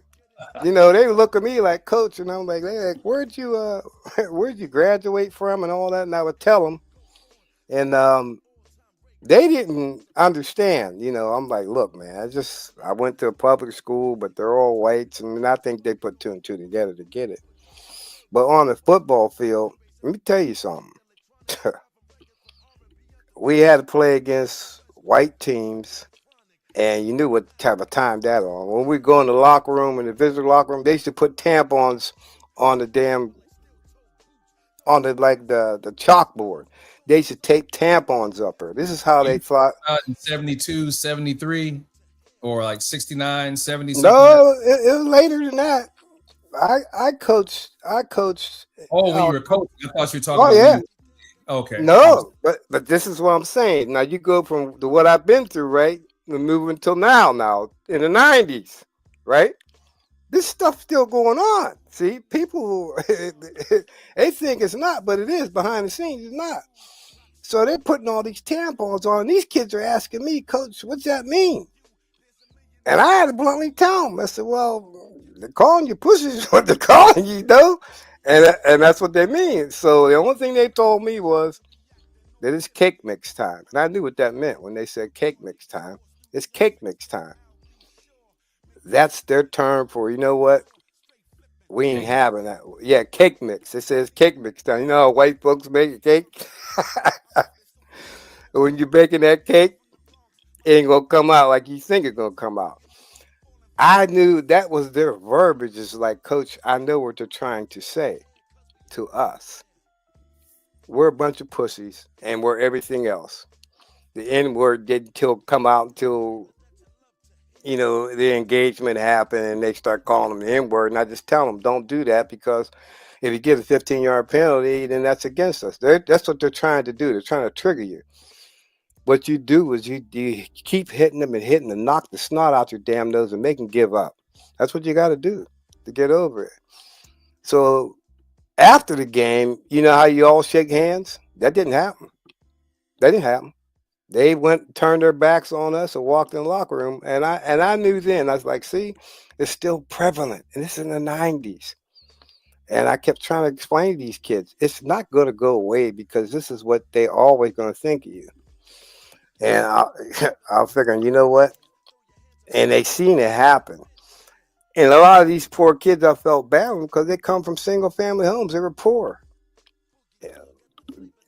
You know, dad wasn't there. So we were kind of like the father figures of these kids. These are young kids. And it's just, it hurt me a lot to see that and think that we still got to deal with this stuff, you know, where you're beating the hell out of them by 20 points. And they're over there on the sideline giving you a finger and calling you the N-word, you know. I just told them to laugh. But it's just the thing, what hurt them was they didn't want to shake their hand, you know, good game. They didn't want to do that. They turned their back and walked away. And I think that's really woke them kids up to like, hey, coach, you were right. I knew I'm right because I dealt with it. Sometimes they need to have somebody who's been there, who's seen it. And that's one of the things that I'm hoping to do here more often. And let me just take a second. I hope I can get you guys to come back. By the way, folks, find somebody who knows somebody to tell somebody about what's going on over here. If you like it, let me know. Share it if you do. And subscribe. This is what you're looking for. All right. So leading into that, guys, let me go ahead and drop some of these questions down here because obviously, again, Top Cat, I thought you were born in the mid 60s. You're saying 1957. So yeah, you have seen. Yes. You have literally seen. So check this out, folks. We're just gonna go ahead with the first question here. All right. So I'm gonna throw it out at you, Chicago. I'll throw it back at you also, TC. Matter of fact, let me do this. You know what? I don't have to share this. I'll go ahead and put it out here. Do you feel the work of affirmative action, Operation Push, Rainbow Coalition, potentially contributed to Generation Y and Generation Z's racial dismissiveness? Now, do you guys understand what I'm saying about that? All right, cool. So Chicago, go ahead. You can hit that one more time. Let me throw it back out there. Do you feel the work of affirmative action, Operation Push, Rainbow Coalition, potentially contributed to Gen Y's, Gen Z's racial dismissiveness? Think of the successful implementation of those programs. What do you think? Yeah, I understand the premise. I actually would attribute it to the full-on campaign to integrate. So to your point, right? I talked to my son about this. One of the best examples I could use. My son is 23, and when he was a kid, he went to a very mixed school. So there was white, black, Hispanic, and Asian at his elementary school. When I was his age at that time, the only other people the only people that we saw that did not look like us, and then for the most part they were white, were people in authority. So these were like white teachers and white policemen.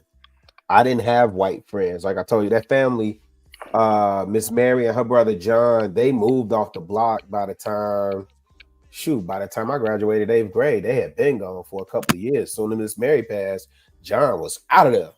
And then TJ and his family, for the most part, they stayed there for a minute. But again, he was full-on gang banging, and they were I hate to say it this way, but by default, people didn't see them as white. They kind of just saw them as black because they was like the last white family, I think, in Roseland. I don't recall another white family for a good minute. So nonetheless, my son, right? I'm talking to him, and the era that he grew up in, to me, is the result of integration more than it is affirmative action, right? Integration gave him a setting where he could be around, all these different ethnicities and interact with them on a peer-to-peer level. Whereas I'm interacting in a subordinate level, right?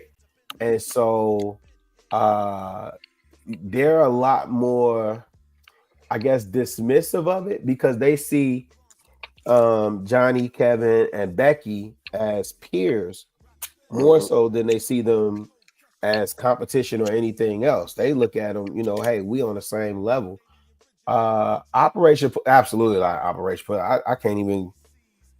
Yeah, and they're here, and I hate to say it this way, but I struggle to find something that they contributed. Dang, that's sad too, because they're here. They're based in, they're here in Chicago. They're right there on 35th and King Drive. Remember, we're talking about what they used to be. I know. So when I think about the Rainbow Coalition, I remember the agenda and the push, but all that to me is still part of like assimilation and integration and yeah. So when I think of those guys, I remember like when you talk about integration, remember the integration took place. We're talking about school first and foremost. We're talking about Queen Ruby Brown versus the Board of Brown versus the Board of Education and 54, which of course led to the Little Rock Little Rock 5 in 1957. But ultimately, what push was, Barb, this is one of these programs that when the 1964 Civil Rights Act was passed, recall that's when you had the Democratic Party that used to be full of all the races. That's when all the races jumped ship and went to the Republican Party. Yep, the remaining of the Dixiecrats, that was the radical wing that existed from, I want to say, June of 1947 till November of 1947, which is when Strom Thurmond ran for the presidency but lost it. But nonetheless, the majority of the Dixiecrats and the last of the Southern Democrats went to the Republican Party. You had people in the Republican Party who switched over and came to the Democratic Party. But what people don't realize when they ask the question, what started the migration of blacks from the Republican Party? If anyone were to take a look at this, they need to take a look at the 1927 Great Flood of Mississippi. And this is back when Herbert Hoover was the Secretary of Commerce before he won the presidency the following election cycle. What a lot of people don't realize is that during that time frame, Herbert Hoover had already demonstrated himself as being a statesman who did a lot with humanitarian relief. So he had been in Russia with the Bolsheviks when they were starving after the Bolshevik revolution for the First World War. He'd also done some time living in China. But the thing here is that during that flood, you had 23,000 acres of land that were underwater. So you're talking about black farm owners, white farm owners. They were all put into some type of, internment camp or camp. They were all camping there. But the problem here is that the levees that were in place were cracking due to the amount of water. So at a point in time, they allowed the white families to leave, but they kept the black families in the camp area because they were using them for labor to fix the levees. Now, at the same time, when there was money that was being sent in order for them to, get reparations or restitution for their lands that had been pretty much deep six because of the water, the white families were getting the money, the white landowners, but the black landowners were not getting their money. And then at one particular stage, the white landowners were getting their money and also the money of the black landowners. Now, add to this also, since they would not let the black landowners leave, the reason they kept them there again was for the manual labor to repair the levees, to the point that they were coming down, they being the white landowners, were coming down with guns and making them do the work at gunpoint.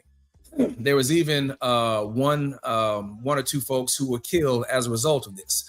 Now, during that particular point of time where that action was taking place, I want to say Robert Motten, he was part of the Tuskegee Airmen's Institute and also part of NAACP. He was elected to go and have the conversation with Herbert Hoover about the problem, whereas the local news media didn't know that blacks were being pushed at gunpoint to maintain the levee. Now, Booker T. Washington would have been the person who would have come there to have the conversation, but he'd already taken over as being the head of the Tuskegee Institute. So as a result, when Hoover was faced with this, he said, hey, wait a minute. Don't let anybody know. Keep this out of the news about how the blacks are being treated. Because if we need to here, I will do what I can. If I become president, I will help you and advance your causes, and I will make sure that civil rights is on my docket. So what do you think happens when he got elected for the presidency? Not a damn thing. Yep. So not a damn thing happened. So that was where, what people don't realize, that is when the first migration of blacks started leaving the Republican Party.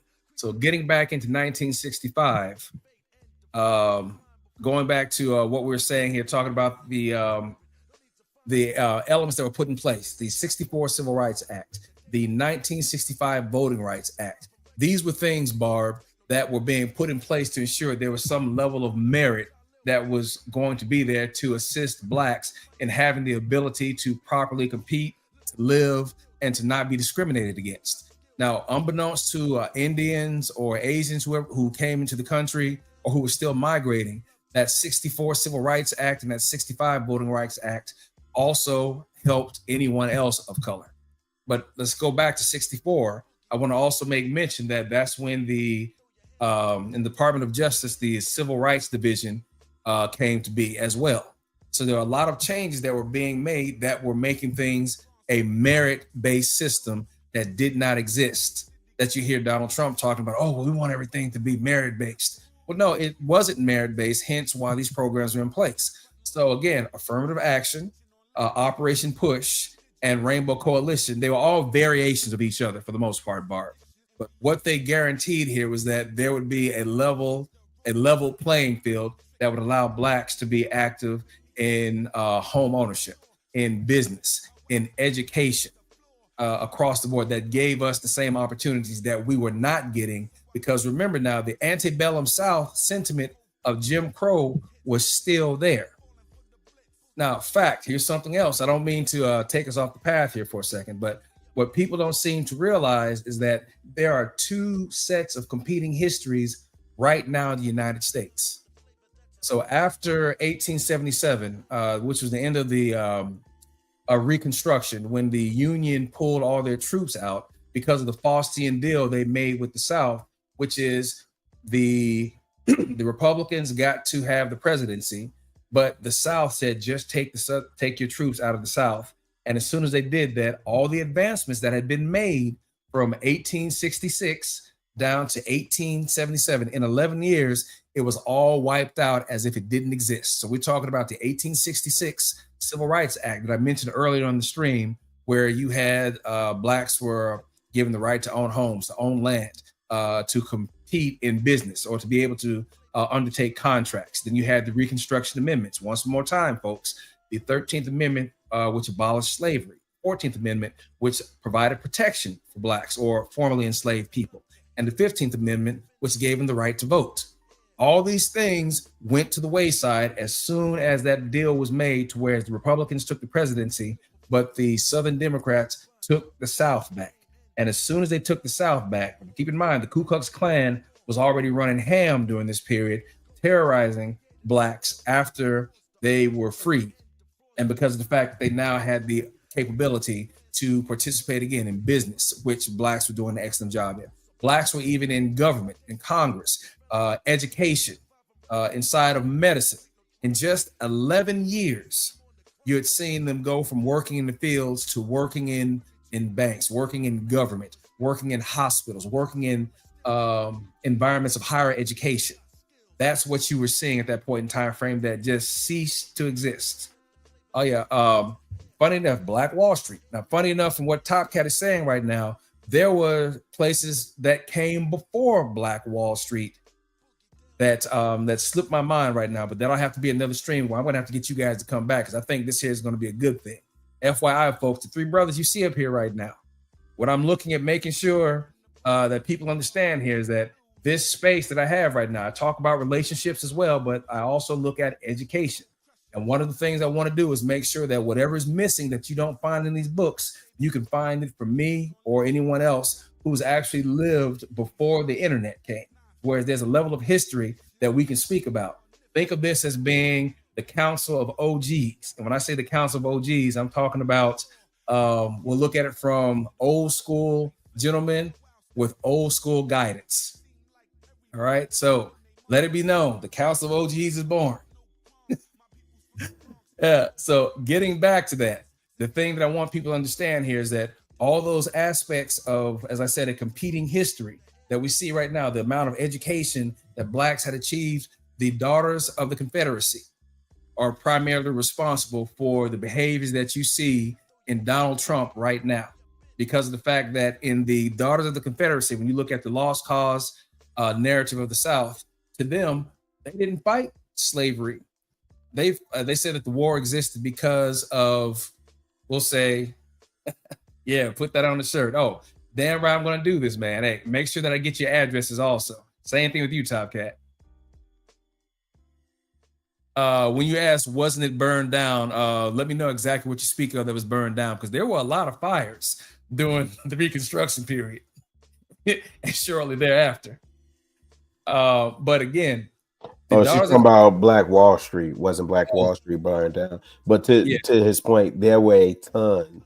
Rosewood, Oscarville was submerged. But go ahead. My bad. I don't want to cut in too tough. Oh yeah, that's another string.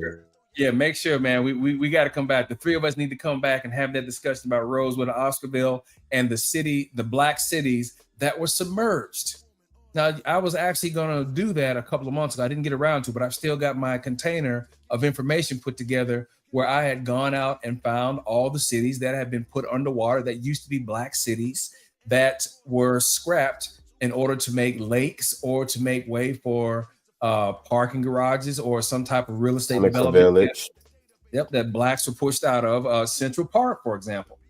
There was a black city that used to be there. But again, I think Village, yeah. Yep. So I think here, this council of Oldskool Guidance and Oldskool gentlemen, I think this is going to be something that can take off here, that we can make something out of. Oh, by the way, shout out here. What's going on, Don? I don't know why you're up in the middle of the night, but I appreciate it. Yeah, Don, you guys know who I met her off of Hamp's channel. Oh, okay. Here, so she's been one of the very first folks. Oh, that's dope. Don been around for a minute. Yeah. Oh, okay. Yeah, shout out to Don. Yeah, shout out to you. You know me, I'm an OG. I'm old. I don't know all these people because I don't get around, and I just kind of listen anymore because I keep hearing y'all old folks don't know nothing. Nobody want to listen. So, I just shut up and listen. OG, we got to get you to tell us about them stories down there in Pittsburgh and Big Mom. You know what I'm saying? Man. August Wilson. Great. Yeah, August Wilson. So we need to get all that stuff. And that's the man, as I was telling Chicago in the text here, before we get back to it, we'll take a sidebar for a second, because I think this is getting live right about now. The intent of what I wanted to do, as I told folks, I just need a couple more folks who can connect and understand where I'm coming from. And I think we've got the trifecta here, because OG, you go all the way back to actually the Jim Crow era. You have eyes, you can think of that. Whereas Rilla and I came in on the back end of things after the Jim Crow era, but we still know what was going on at this point in time where we can speak to it. But I think we can successfully cover all areas of the gamut of things that I definitely wanted to be discussing about. But ideally here, the trick here is for folks to understand that when they say, oh, these old niggas, what old niggas, hold up, wait a minute. That's the problem. That goes back to that cavalier, dismissive attitude that we were speaking of, whereas you don't know a damn thing about what we're trying to tell you, but you'd rather disparage us than listen, because all you're doing here is adding to the foolishness. And so that's the main thing here. Again, what I want to talk about is that, yes, we are here to dispense the foolishness. So landing my plane so we can get back to it. Operation Push. Also affirmative action. Rainbow Coalition, all these things that Chicago was talking about that's in his area. The original intent of this was to make sure that the merit was in place that allowed blacks and other people of color to have the same opportunity that was not being given to them prior. So let me give it back to you, Rilla, before we pass it over to TC. My bad, folks, being long-winded. No, all right, you're good. No. And I had, for the most part, landed it right. Because when I think in totality, and not to reframe your question, the impact. Wait, now I have to get you to restate it. Restate it one more time. The impact of the question. Yeah. Do you talk about integration, right? Yeah, I would say integration, but I mean, essentially, all those things that we name are agents of integration. Integration, right? And assimilation. So. Yes, that's what I was getting to. Everything that you were talking about your son being able to go to an integrated school, Right. all that came because of, again, Brown versus the Board of Education, but then, of course, the 64 Civil Rights Act, the 65 Voting Rights Act, affirmative action, Operation Push, and the Rainbow Coalition. All that you're talking about was because of those things. Yeah. Right. Yeah, that's what I was. We were talking about the dismissive attitudes of millennials and Z's, yeah, right? that was the last we're ending up. Go ahead, man. You got this. Yeah, no, 1000%. You know, all of those things contribute to their cavalier attitude, I think is what you were saying. Right. Towards races and racism, right? And in particular, so here's the other thing, and I'll land with this about my son, right? We have these very, very cultural rich conversations. And so when he was younger, I tried to prepare the boy, you know, I did. I tried to tell him, you know, and because you'll appreciate this, because he went to the type of school he went to, he was on some Theo Huxtable, like, oh, dad, you know, you tweaking, you don't know. I'm over here with Kev, we kicking it, like Kev is my homeboy. Man, I call him man. Now he's 23. Now you're not showing up in the world as a black boy, you showing up as a black man, right? And so now you're seeing the delineation people will make for you, right? And so that attitude towards race and racism now isn't so cavalier. But I had a chance to talk to this multi-millionaire one time, and I didn't know who he was until he kept telling me his name. I said, "Gotta be something about this dude." And I went and looked him up. I was like, "Oh shit!" I was in conversation with a multi-millionaire, and I had to ask him because anytime I get a chance to sit at the feet of elders, I just need to know what I don't know, right? And so I said, "Hey, did integration help or hurt us?" And he said, "Ultimately, it hurt us because when we were amongst ourselves, you were forced to spend with each other, look out for each other, do for one another." You know, in my era, and I know this got to be good for true for the OG. In my era, you used to be able to go, hey, go over there across the street and get a cup of sugar from your auntie and them. Yes. You know what I'm saying? Or go around there and tell Mr. Smith and them at the store, I need a pound of hog maws and some fat back, and I get it to him, I get it back to him on payday. And then you go over there and say, oh man, don't worry about that. You know, that's the era, right? You know, I came up in.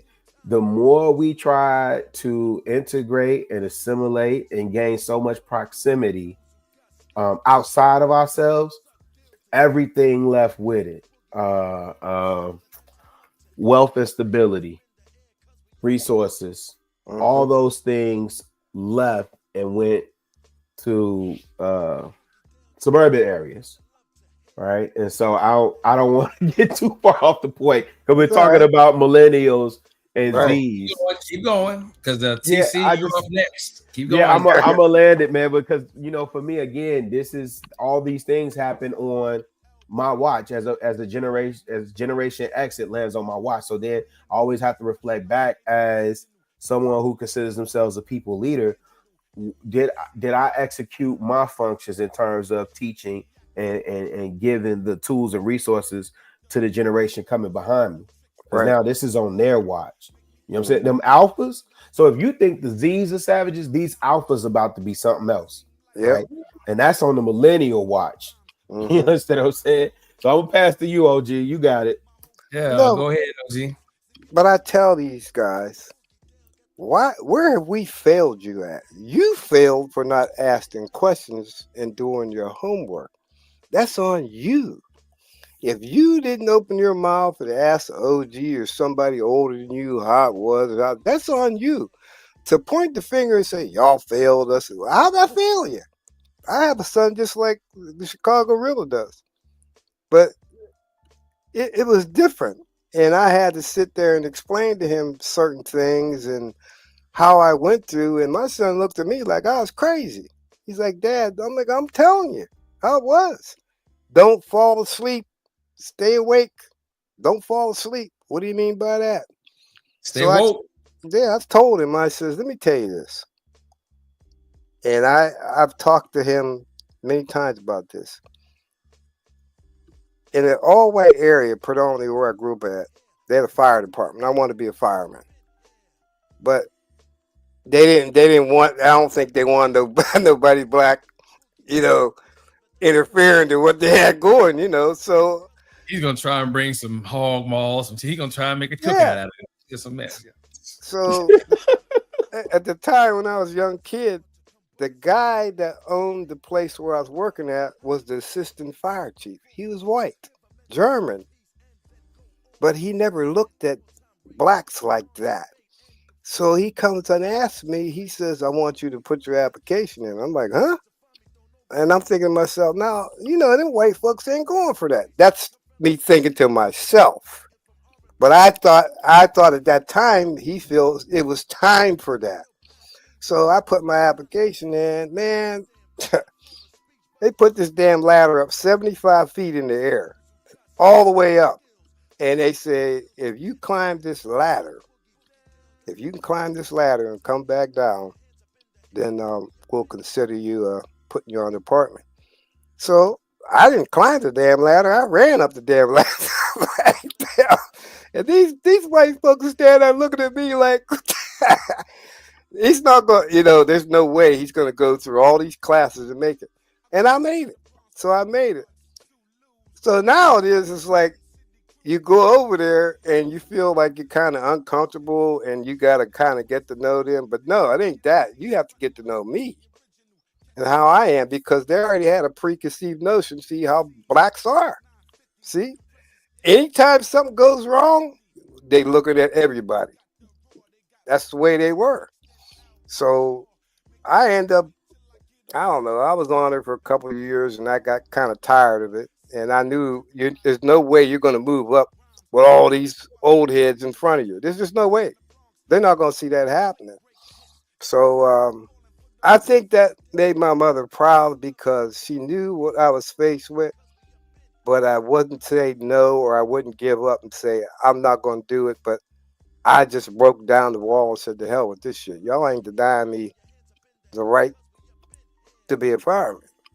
And I was the only black firefighter on that fire department. The first black, in other words, the first black, but I was the only one. So I'm trying to pave way for these younger dudes, right?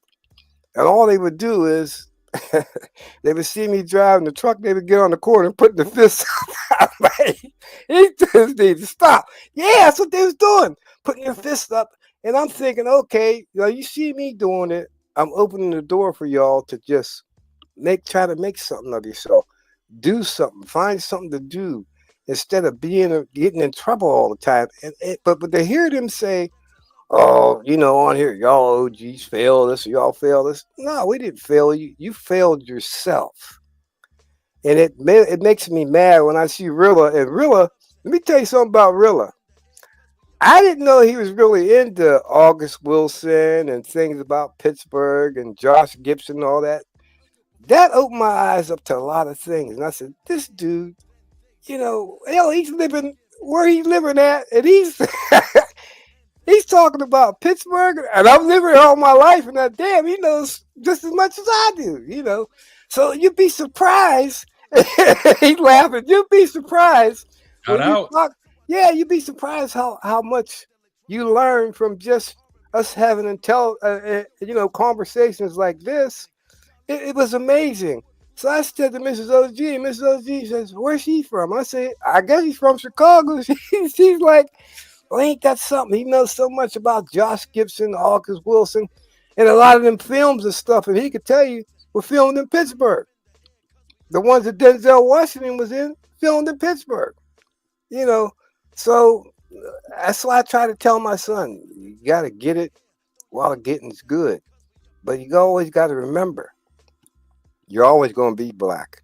You got to take care of your people." So I told him this. I said, look, he graduated from Duquesne School of Music. He plays the piano. I spent every dime I had to help put my son through college, my retirement and everything, because I didn't care. That's my son. So I said, remember one thing. If you're teaching somebody black, don't charge them. Don't charge them a penny. They don't have it like that. That's the way I come up. You have to understand that. Don't charge them.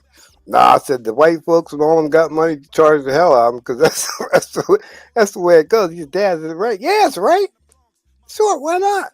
You're not not being rude or ignorant, but this is the way you have to go through life. You know, it's just like the haves and the have-nots. We've been the have-nots since the beginning of time. Blacks had to fight for everything. Why do we have to fight for everything? Why? It's And like then we they got have to. to fight each other too. Yes, and that's the thing. I don't know where all that come from. Now they're turning guns on one another, killing one another, and they're saying that we let them down. No, you're letting us down. Take a look at what Barb said about Sway, because that's one thing I noticed when I started getting more and more into the space. It doesn't matter what person is up there, whether it be, now Right. we know that Jeff gets out there every now and then, right? We can agree that Jeff does get out there a little bit here and there. Oh yeah. Jeff means well, don't get it wrong now. But Yeah. whether it's myself or yourself, TC, you'll hear Sway would come up and like, oh, sis, you old niggas. Yeah. Like, oh, here we go. First of all, my issue was him calling us niggas. Like, here we go again. The Cavalier. But the second thing, like, y'all failed us. Well, wait a minute. You got to understand something. When the sexual revolution came through, when birth control came through, when all these actions were going down in the 70s, Rilla and I, we were just coming on the scene. I know that you are there watching this go along, TC, but Rilla and I were just coming in there. And even you at 15, what are you going to affect? And I said to people, we were learning about this in the middle of it as it matured. There was nothing that Generation X could do because this hit us as we were coming up in it. Right. If anything, people don't seem to remember now that it was more or less the baby boomers who had the stick at that point in time. Because again, you're one of the mid to late level baby boomers, but before you, TC, there was the silent generation. Yes, the silent generation and the baby boomers. That's where all these issues had come to press. And this is not me pointing fingers. I'm just pointing at a timeline because people seem to forget it was the last few years of the silent generation and the baby boomers who are responsible for the technology that we're sitting in here right now, at least the beginnings of that. Where they talk about ARPA, the Defense Agency, I forgot, Southern Institute. It was one of the things in my CDCs when I was going to school. But you had these agencies that came online with the early remnants or the early access to technology that we have now, the internet. You talk about Bill Joy and Bill Gates, these guys. These were the folks who put in place what we're using right now. But then when we start the conversations about like what we're talking about right now, about civil rights, about affirmative action, these things that if they were born in 1995, y'all niggas. And that's what it perturbs me to no end when I hear that. Now, I have nothing per se against them, but what they don't understand is that Generation X, we were caught up just like everybody else. We were just in that going with that. It's also when we have the conversation, when I tell folks, we wore condoms back in the 80s and 90s. Oh, yeah. Okay, there were all these type of things you try and give them guidance about. No, there was AIDS, there was syphilis, there was gonorrhea, there was herpes, there was all this going on. Plus, that there was not this single baby mama epidemic that was not existed. When she got pregnant, she got sent out. She was gone. That was an embarrassment. But again, not to get a different stream, but I guess you see where we're going with this. These are things that we can speak of that you don't get because they weren't there. Therefore, they are removed from that. So I'll say that question number one, if I can land it right there, Top Cat, did you have anything else you want to add to that? No, not at all. Go ahead, brother. So to round out, folks, just to let folks know here, the first question was, do you feel the work of affirmative action, Operation Push, Rainbow Coalition potentially contributed to Generation Y, Generation Z racial dismissiveness? The answer was yes. Number two, we'll start with you this time, Top Cat. Do you feel Generation Y, Generation Z being born 30 years after significant moments in Black culture mutes their connections to the Black struggle? And I'll mention these things: apartheid, Yusef Hawkins, Central Park 5, so forth. So take it away, TC. Yeah. See, y'all got me on that because being as old as I am, I'm not going to say I'm so out of touch, but I was just I was aware of the things going on, but being as old as I am now and then trying to remember all that stuff. Hey, you've earned it. That's why, again, the It's trifecta. That's it's why Rilla and I are here. We got you. it's hard because my mind was so focused on family and doing what I have to do to survive, and I would just read certain things and not pay attention to it. Now later on, it's like, hey TC, wake the hell up! Where you been? I'm, I'm learning from you guys because at a time in my life, I was kind of raised, well, we're all raised the same way, but my mindset and everything was on focus on just being out there, whatever it was. But as I start listening to Rilla and John, it's like, man, where are you at? This shit. It's funny, what are you doing? This shit done been out there. Where you been, And that's where the disconnect is because I kind of like have to get reconnected. And that's as I was telling Mrs. OG, I was like, man, where the hell I been? I didn't know all this shit was going on. You see these things, you're like, what happened? Where did time go? That's the way my life is now. And I'm being very honest. Where did time go? Where did 69 years go? And what did I attribute to my 69 years to kind of the way society is and the way I see society? And I say this, society's in bad shape. It is. For us, it's bad. And people like, and John's right, they have all these platforms, right? But nobody's giving no damn solutions. You hear them talking, but everybody's like, where's the solution? When they talk, it's repetitive too. And that's, I guess, TC, if I can just throw that in here, what you're saying. Yeah, it's the same topic, and they have it 4 or 5 times a year. It's the same thing, but we don't walk away with anything new from that. Hence is why I wanted to get the 3 of us together, but I wanted it specifically to be folks either Generation X, baby boomers, or even the silent generation, because we had seen the beginning. If you guys look down at the ticker right about now, I think I'm gonna get some shirts made for that. That's something that I think has been missing, because back in the day, when even before they left Africa, or even after coming to America, the slaves all still had a point in time during the course of the week where they sat down, had a conversation, and they brought up the history, and they spoke of the past, of where you were from and what was done, what was shared. And that's the one thing that I saw that was missing. So that is my answer to, well, what do people need to do? We need to have a place where we have, as I said before, Council of OGs. I'll say it again, the Council of OGs, Oldskool Gents with Oldskool Guidance, folks who have been in the past, who can lay it out for those coming up, because Generation Y, those are the ones who are the most antagonized with us for whatever reason. But hey, we're not your enemy, but still, right. But we failed. It's just that we were still learning when the shift came through. We got caught up in that rift of time where education, of sexual revolution, birth control, all this stuff was going on. We were getting our footing the same as everybody else who looked over their shoulder and got ran over with.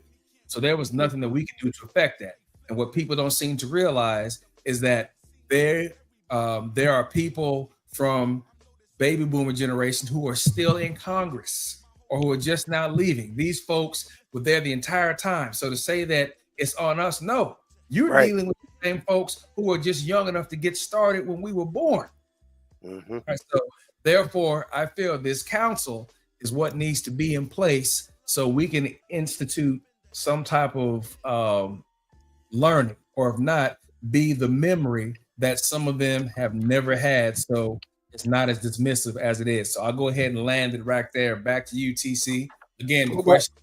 What about OG Speed? I mean, he's not, I'm older than him, but I don't know. You know, He's like Jeff. He's like, yeah. But I know. that's still. Yeah, I know. But I just like now it's like, man, this is it that bad? And I think that these young dudes try to shame us. I'm like, I'm way past that. You know, you're not gonna sit there and blame like Rilla or you or somebody else for not letting you down. What the hell we do? I just don't get it. There's nothing we could do because again, there's no type of power you can affect. But going to that, if you want to have effect, you got to be a part of the community. And if the community all votes in some way, shape, or form, then that's the power that's there because that's what the system was designed to do. If you want to have your voice heard, you need to be a part and be utilizing that system that gets your voice heard. But And again, strength. you're right. Closed But mouth don't get fed. You're right. so, Rilla, on to you, man. Do you feel Generation Y, Z being born 30 years after significant moments in Black culture mutes their connection to the Black struggle? Absolutely. When you said that, that perked my ears, right? I often talk to my son. Again, we have these deep, culturally rich conversations. You know, my generation, there was a soundtrack to our lives. When I think about my uncle, OG, my uncle's same age as you. He was actually out there cutting grass today. Damn. Same age. That joker, he's vegan though. He moves like he's people think he my age or whatever. Right. But he had his soundtrack was Earth, Wind, and Fire. You know Oh, what I mean? okay. So again, when you think about even if I think about my granddad, I made a post about my granddad. Their soundtrack was the blues. B.B. King's Live at Cook County Jail. Oh Stuff yeah. like that, right? Johnny Taylor, Buddy Living Guy, you know. Yeah. So now when I think about these shorties, what is the soundtrack of their lives? Pump and Dump, Sip Lean, this, that, third. And listen, I know that's not all the music, but for the most part, what these shorties tend to gravitate towards, it's a lot of like filler, right? So I say that with the music, and I always make the connection to the music. I have such a deep tie and connection to music. But when you talk about those moments, John, you talked about apartheid, right? Now I'm a shorty, and I remember watching School Days. Remember, that was one of the things with dapping them. You know what I'm saying? Like we sitting in and we got to divest ourselves from South Africa. Yeah. Gambites, right? You know, those things were, but those color commentaries was on a different world too. So these moments that anchored us together throughout the diaspora, it wasn't like, we made our jokes like, oh, you're African booty scratcher, but by the time I became of age and understanding, that person was reflected the same as me. And if Rodney King suffered that fate, my man Wale could, suffer the same fate as well, right? All types of other, the Million Man March, things that connect with, even if you go Freaknik, right? These shorties don't, as much as people think Freaknik was about debauchery, there was still familial, right? Not familiar, familial. Yep, it was not that what they knew of Freaknik in the beginning that they knew in the right. So my point being is that when I have to tie that into these shorties cultural moments now, like what are they anchored to or anchored in? What is the foundation that they stand on?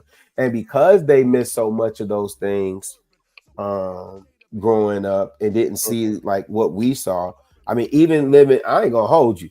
Living through that crack epidemic, man, I salute any and everyone that came out of that, either unsinged or barely singed. I mean, if you made it, man, you made it. But you know what? Yes, sir. You mentioned something about your uncle. Yes, now, sir. I'm gonna say this, and this is the words to a song. When I first got the blues, they brought me over on a ship. I had men hanging over me, a lot more with a whip. And everybody wants to know why I sing the blues. I remember that. I remember that. See, and like you said, there's a message in there. See, and your uncle, along with me, would listen not only to the but to the words. Yes, sir. Because the words have meaning. Right. And see, these OGs, when I start listening, I was like, they're sending us a message. Marvin Gaye, what's Yep. going on? Yep. You know, the Temptations, Ball of Confusion. Come apart. They ain't relating to that stuff. And Yeah. then when we tell them there's a message in music, all they doing is bobbing their head, but Yeah. they ain't listening. Yeah. We had to tune in. Mm-hmm. Yeah. So yeah, your uncles and I, yeah, we listen to the same music, and I still to this day listen to BB King. I still do. Oh man, my granddad and them used to sit in that goddamn garage. Mister, see, like that. This the thing, OG. The kids wasn't supposed to be back there in grown folk business, right? But because my granddad was back there grilling with his dad, Mr. John, and Mr. French, and Uncle Bud. Okay, now my people really from the South, Blytheville, Arkansas. Okay. Oh yeah. And grandma used to send me back and forth. I went to school there. My grandma used to send me back and forth. You know, I had to bring the pans of meat from the garage to the crib, and if she had something she wanted him to throw on there, or if she had to say, "Hey, y'all look too loud," I had to relay the message back. And Mr. French used to smoke on this. He used to ride a Harley or a chopper. He used to ride a chopper, and he smoked this pipe.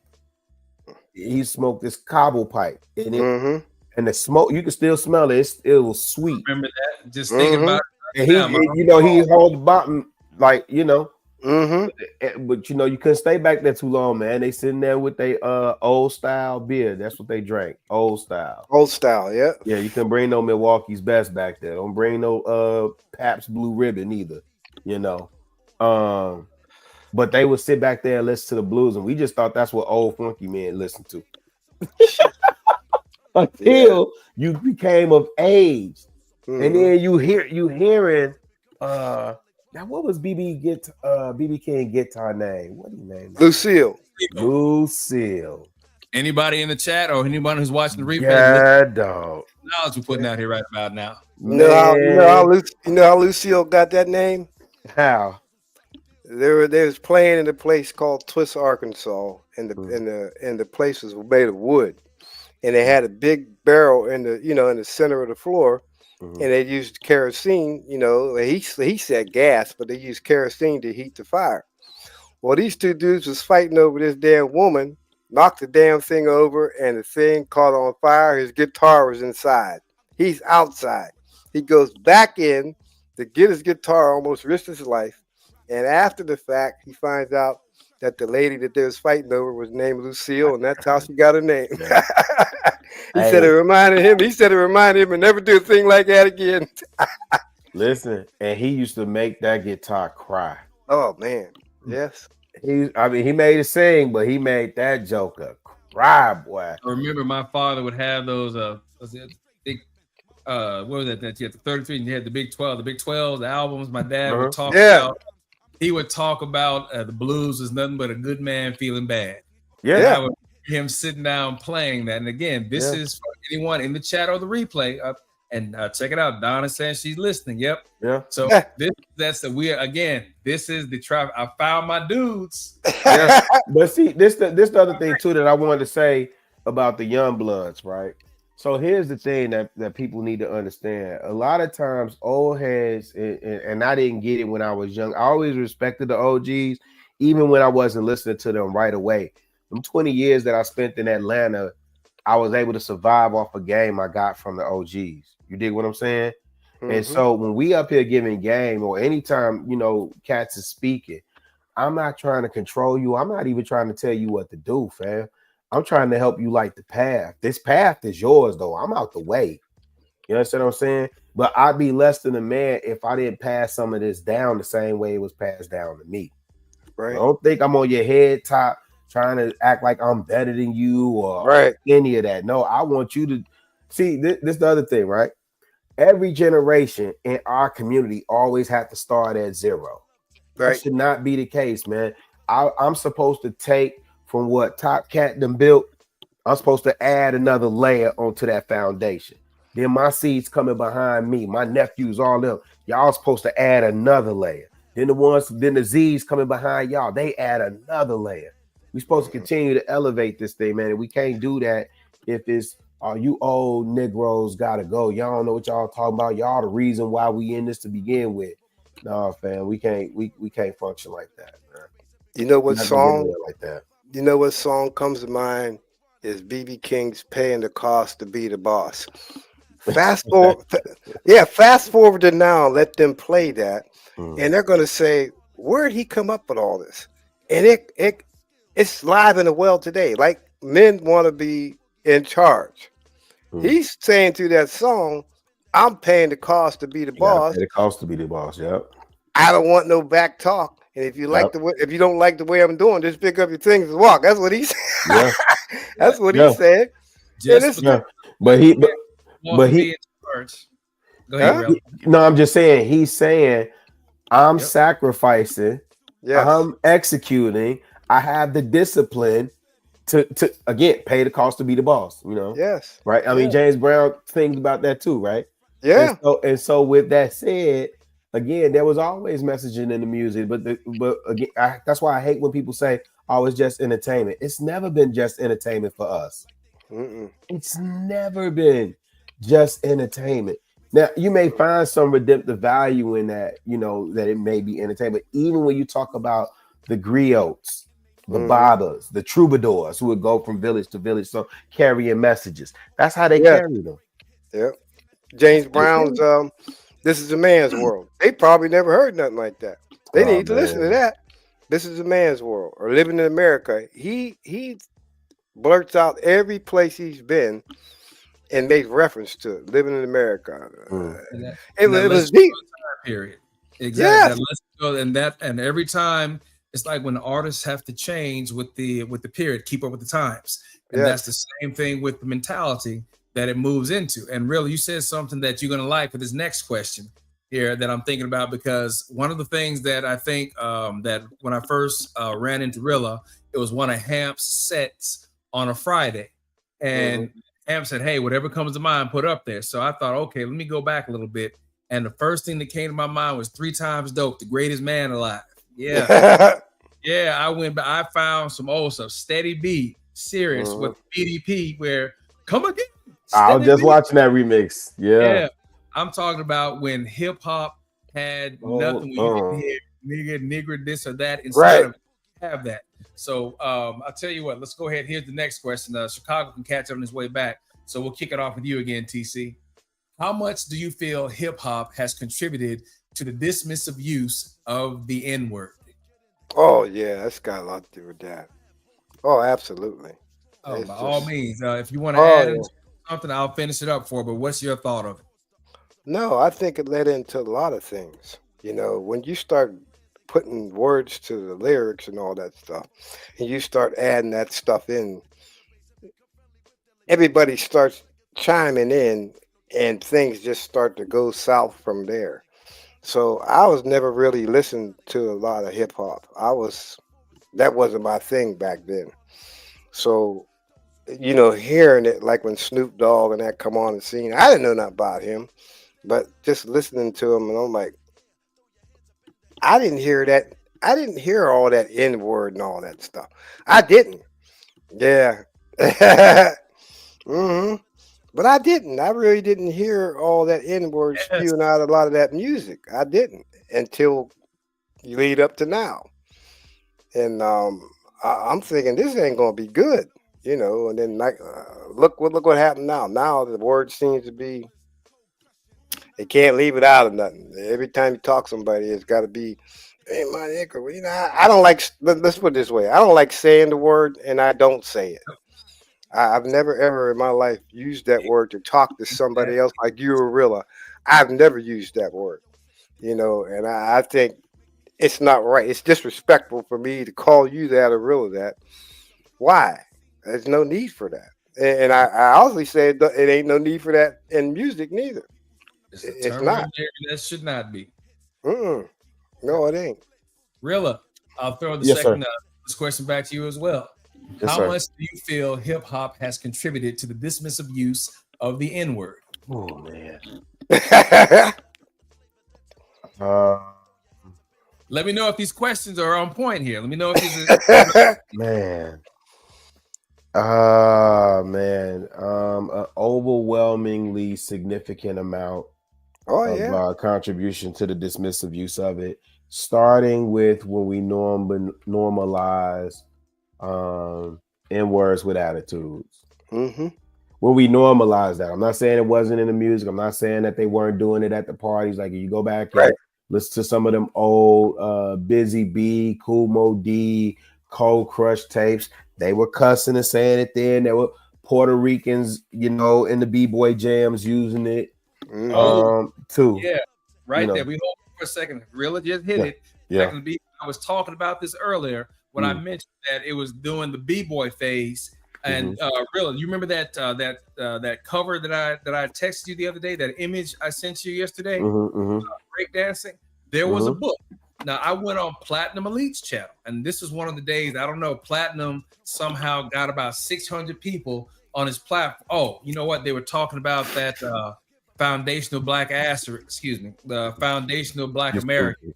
My bad. That foundational black American mess. But nonetheless, they were talking about the N-word. And I said, hey, there was a point in time doing breakdancing that everybody was calling themselves, yo, Marcus, what's good, man? What's up, Emmy? Where everybody was calling themselves, yo, nigga, this, nigga, that. I was talking about how it was breakdancing. I think that was that common thing that we all shared that kind of bridged the gap. Whereas one of the book, and I swear to you, Rilla, that book, there's definitions in the back, and it had the word not N-I-G-G-E-R, but N-I-G-G-A. It was nigga, and it said someone who just enjoys the b-boy culture, no matter what their race.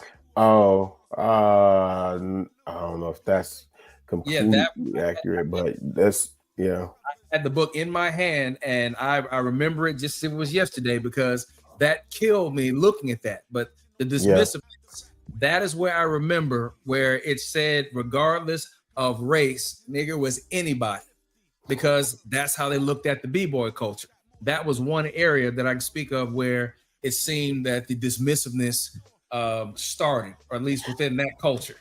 Yeah, only reason why I flinch like that is because when I think about Wild Style or Style Wars, or even Wild Style with Zephyr and the white boys, it's funny, man. It's funny, and we'll have to do, maybe that's a separate deep dive. But yes, to your point, it still stands. Yes, in terms of people who are not black or wouldn't identify as black using the word. But again, this is primarily East Coast culture. I know LA has a different set of politics, in terms of Mexicans using it, and that's probably more a recent thing than it was, say, in the 70s or 80s.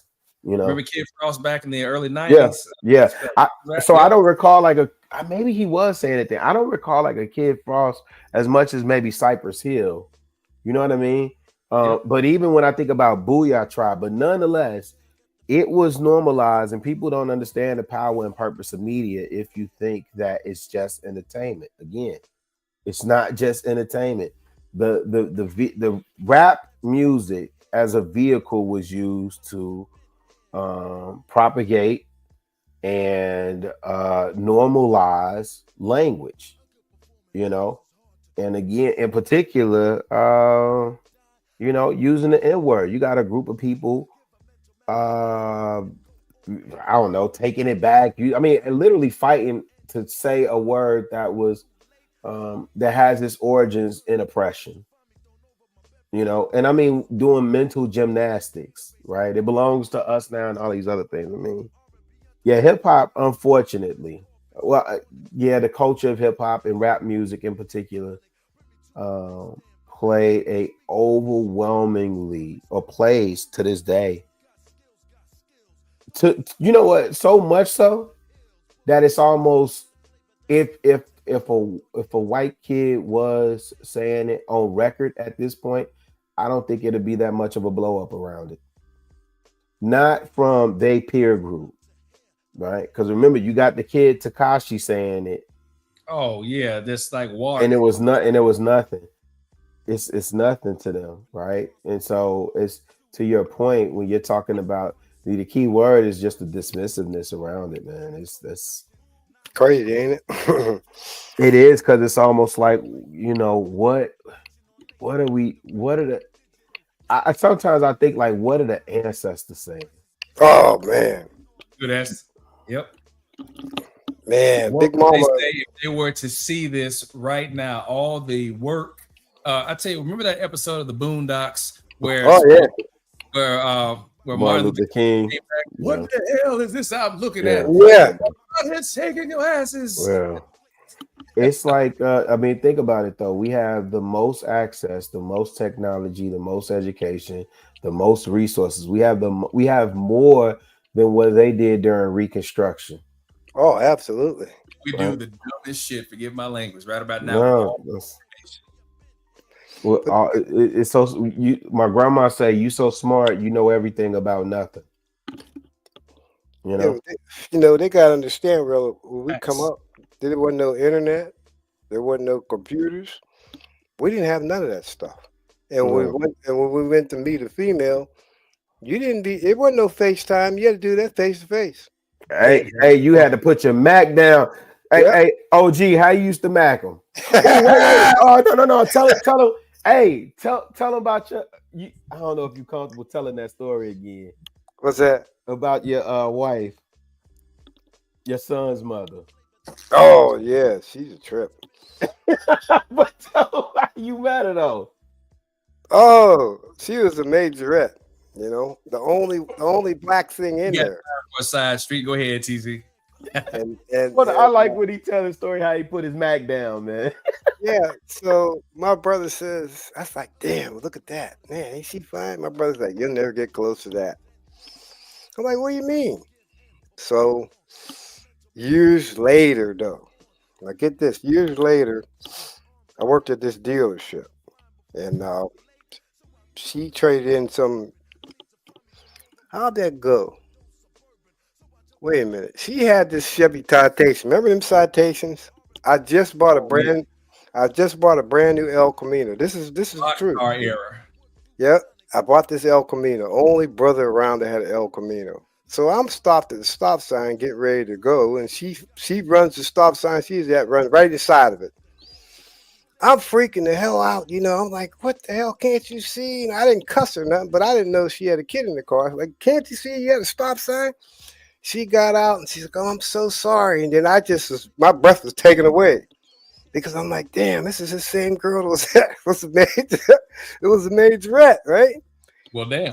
So yeah. So the place that I bought my car at is where she bought her new car at. So I'm like, what the hell? And she come back to the body shop. She said, hey, he asked me if you could put this strip on here, on this car. And I looked at her and I'm like, by that time we already talked about my vehicle and everything. And she's like, I'm so sorry. I'm like, so I put the thing on there. And after that, I said I had to get to know who this is. And I shouldn't have did what I did, but I did it. So I go to the records, found out who the girl was and everything, They had to, how they have filed. Yeah. So I found out. I didn't say anything, and I just happened to call her up. I don't know. I didn't know what I was doing. I was young then. I was in my 30s, I think. And then I ended up meeting her, and I never told I think I told my son later on, because he asked, "How you ever met Mom?" And I think she was there for the conversation. Gonna sit up there and call me a liar. I wasn't no stop sign there. So to make a long story short, this woman was a different woman. At that time, there wasn't no N-word coming out. Nothing like she was very, very educated. And we ended up being married for like 10 years. You know, but it was just the way it happened, like it was meant to happen. You see somebody, you know, you'll say, my brother's like, oh, you'll never get it, and end up married. So OG what said, I like you and I want you. yeah, Like, I'm so gonna get you I by want any means necessary. so when I got married to her, my brother said after he says, hey, I didn't have no wedding. I went to the church, you know. He said, when you gonna let me meet your wife? I said, yeah, I'll bring her down. He was speechless. He's like, come here, let me talk to you. I said, what? He says, is that what the it could same be. one? Say, how you Yeah, like me now? yeah. He's like, is this the same You one? I'm like like, me now? yeah. I was like, he's like, damn, you know. So you You figure, like them apples? yeah. So, you know, after my son was born and we went through all that and went through the divorce, what people don't seem to understand is how are you still talking to your ex after all that stuff? And I said this, that's the mother of my son. I'm going to always respect her and I'm always love her no matter what. Why shouldn't I have a conversation with her? It can happen if people want it to happen. You have to want to make it happen. But yeah, that's how I met her. She tore the side of my car up. I was pissed, you know. But but when I seen her, everything just all the anger and everything is like, damn, this must be meant to be. You know, I knew my car was messed up, but it was meant to be. And then we got married. And I'm gonna tell you something. I took her to our Christmas party. Then white folks was in awe. Like, look at this black woman. You know what I'm saying? All white folks in there, and it was a couple black couples, but they just kept looking at her and all. You know me, like, damn man. It's like, man, how you how'd you marry that? Yeah, it was like, damn, you know. But yeah, I mean, hey, OG, she was a red bone. yeah,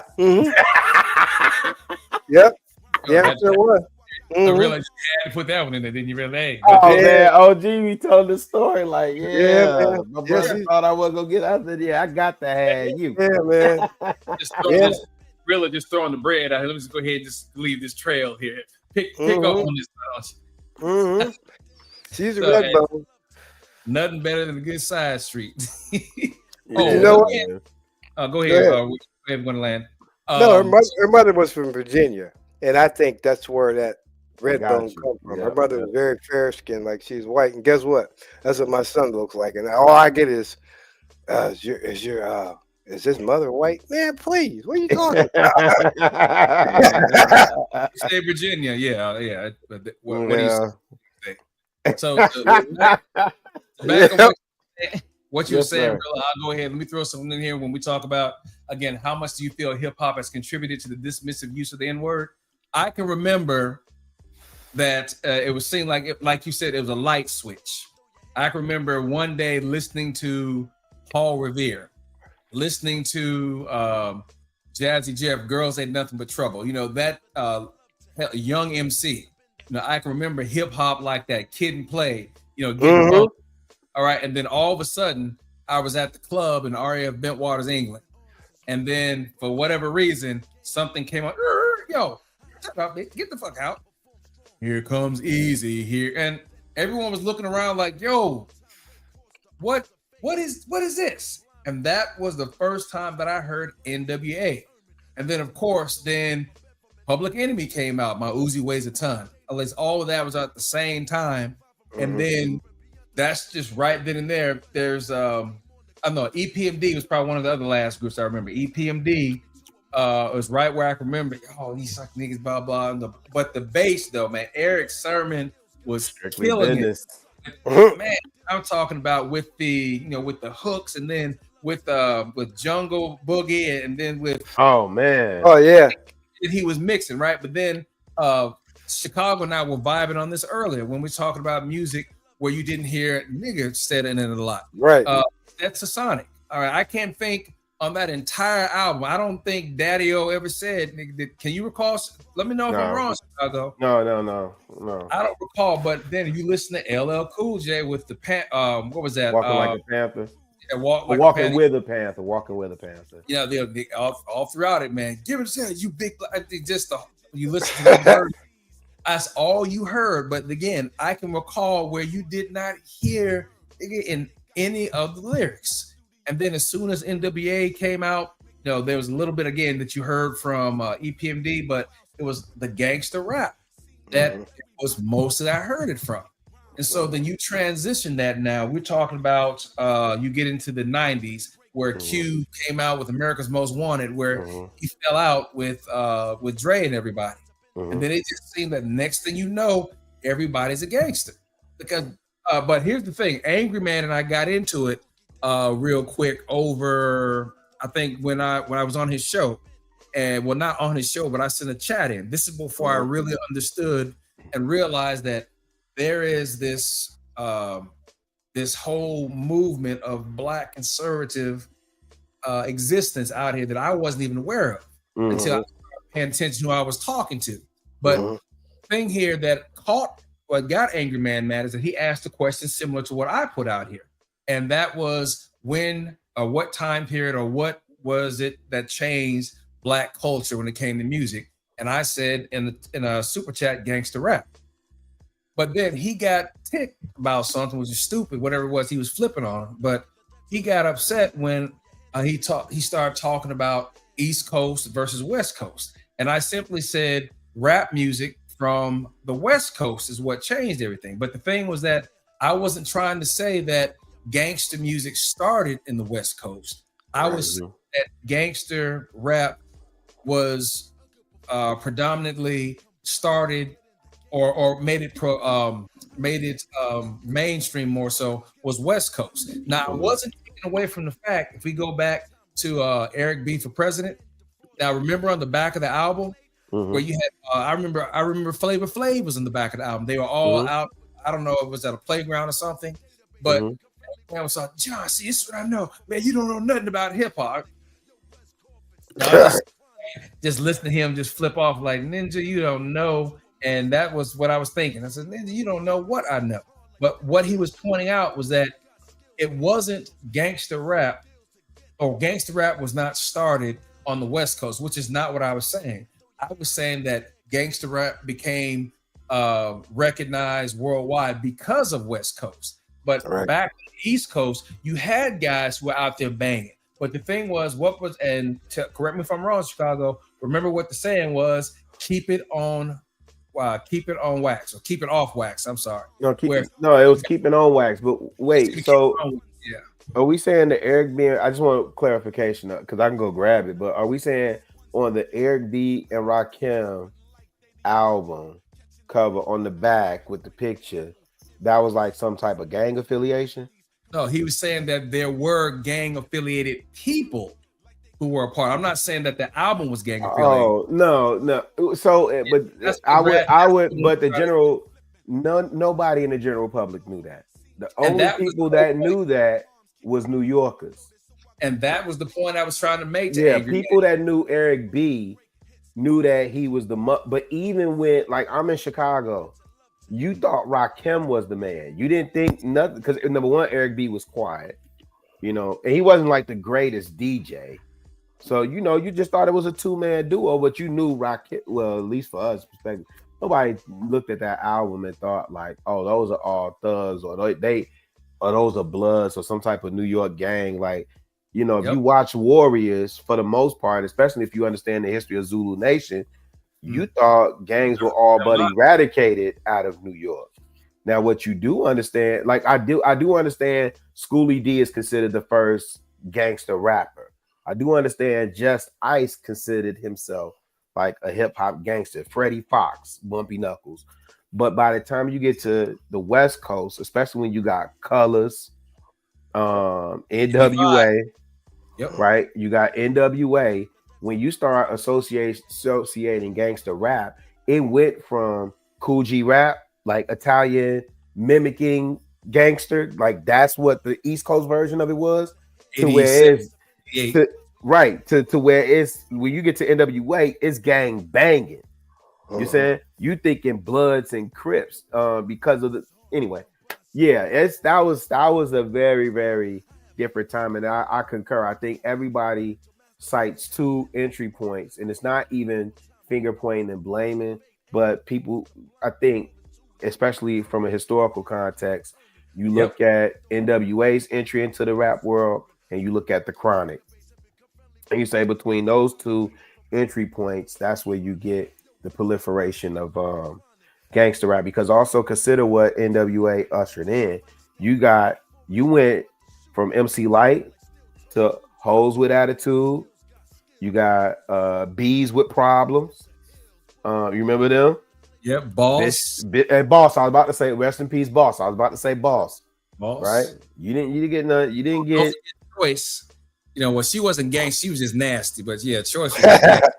But Choice off the West Coast.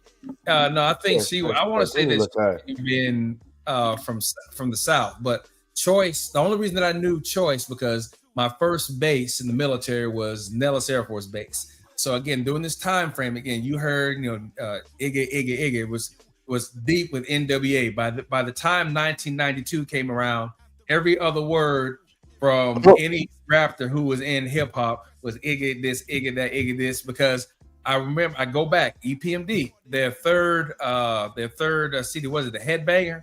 That was not the name. You got Strictly Business, Unfinished Business, Back to Business. Yeah, it was the fourth one. The Business Never Personal. I'm sorry. Mm-hmm. Yeah, Business Never Personal. That was the one that had the headbang on it. I think Redman and a whole group of them got in. The video is still fire, but that's all you could hear. And I remember that it was a turning point for me. The switch was NWA Christmas 1998, somewhere around there when I first heard their first cut. And that's when I think of when the N-word became prominent. Now, here's the next one here. Is there a rap artist you can name? And I'll start with you, Chicago. Is there a rap artist you can name who does not use the word, or let me say past? Is there a rap artist you can remember who did not use the N-word in their lyrics? I'll throw it at you, Chicago. What do you think? Man, you gonna let me suck all the air out the way. Young MC, MC Hammer, Sir Mix-a-Lot. Yeah. I don't recall Tone Loc using it. You know, maybe he did later on down the line, but DJ Jazzy Jeff and Fresh Prince. Oh, Fresh Prince, yeah, he definitely didn't use it. Fresh Prince. I mean, Vanilla Ice. I don't know. Hammer definitely didn't use it, even with the bumps. You know, Funky Headhunter. You know, Hammer. Playing Kid and Play. But I mean, remember Kevy D, right? Remember these guys. See this, and this is why I love the golden era. You literally had to write. You had to use the left side of your noodle. Think about the stuff Nas was saying at 17 years old at Live at the Barbecue. You know, a lot of these cats were young when they were writing. Mobb Deep. They were something else before they were Mobb Deep. Havoc. Oh shit. Yeah, but they were young when they came out. So think about this is a time, and this is why reading is fundamental. This is a time where going outside and letting your imagination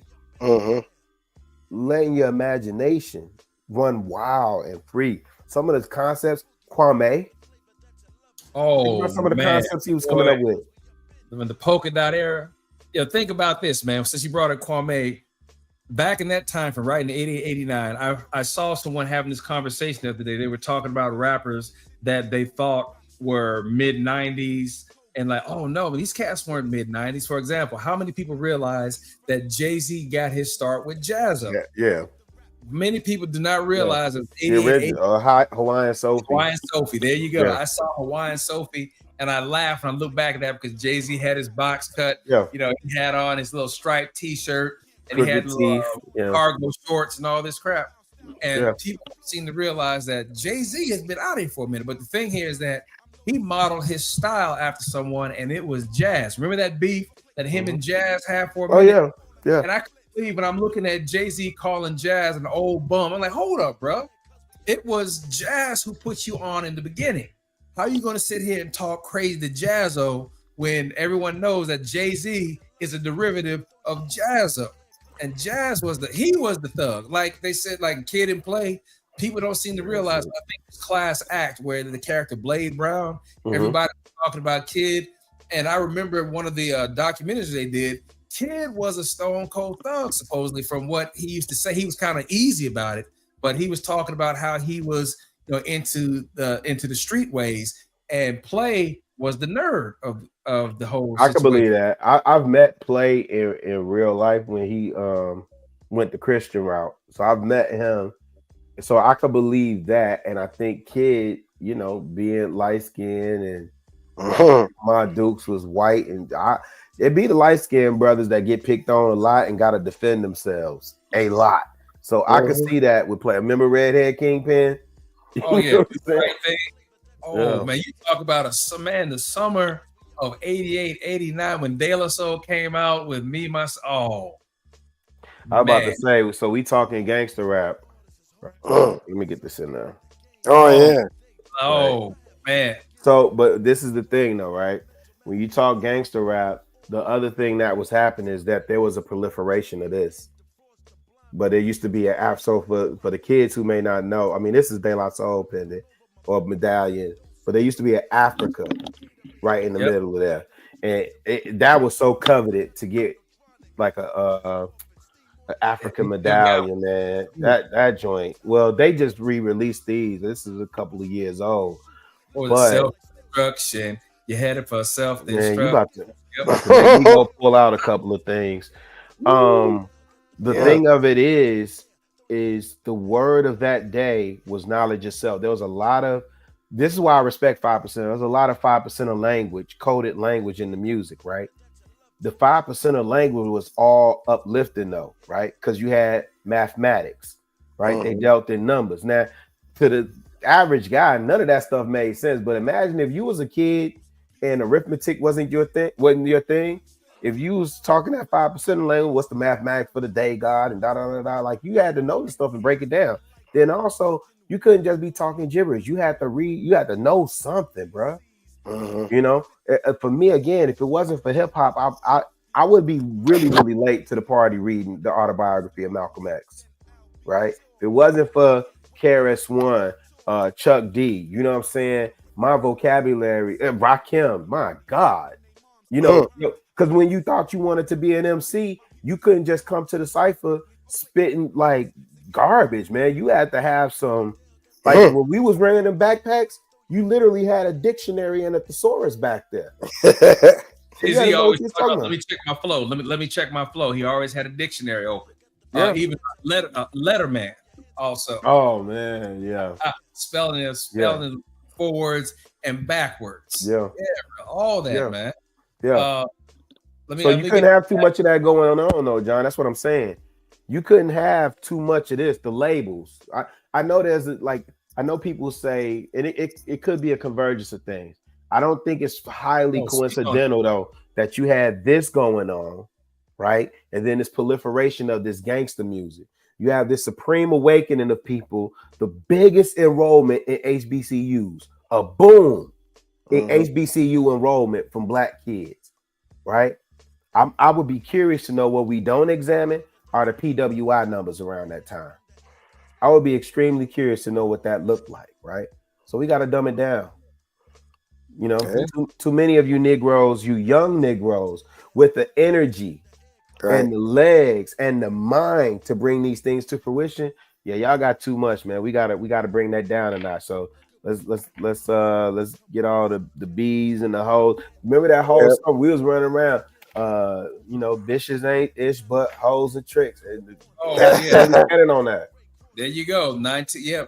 Snoop Dogg. That was the Chronic. 92, 93. Yeah. That was the Chronic.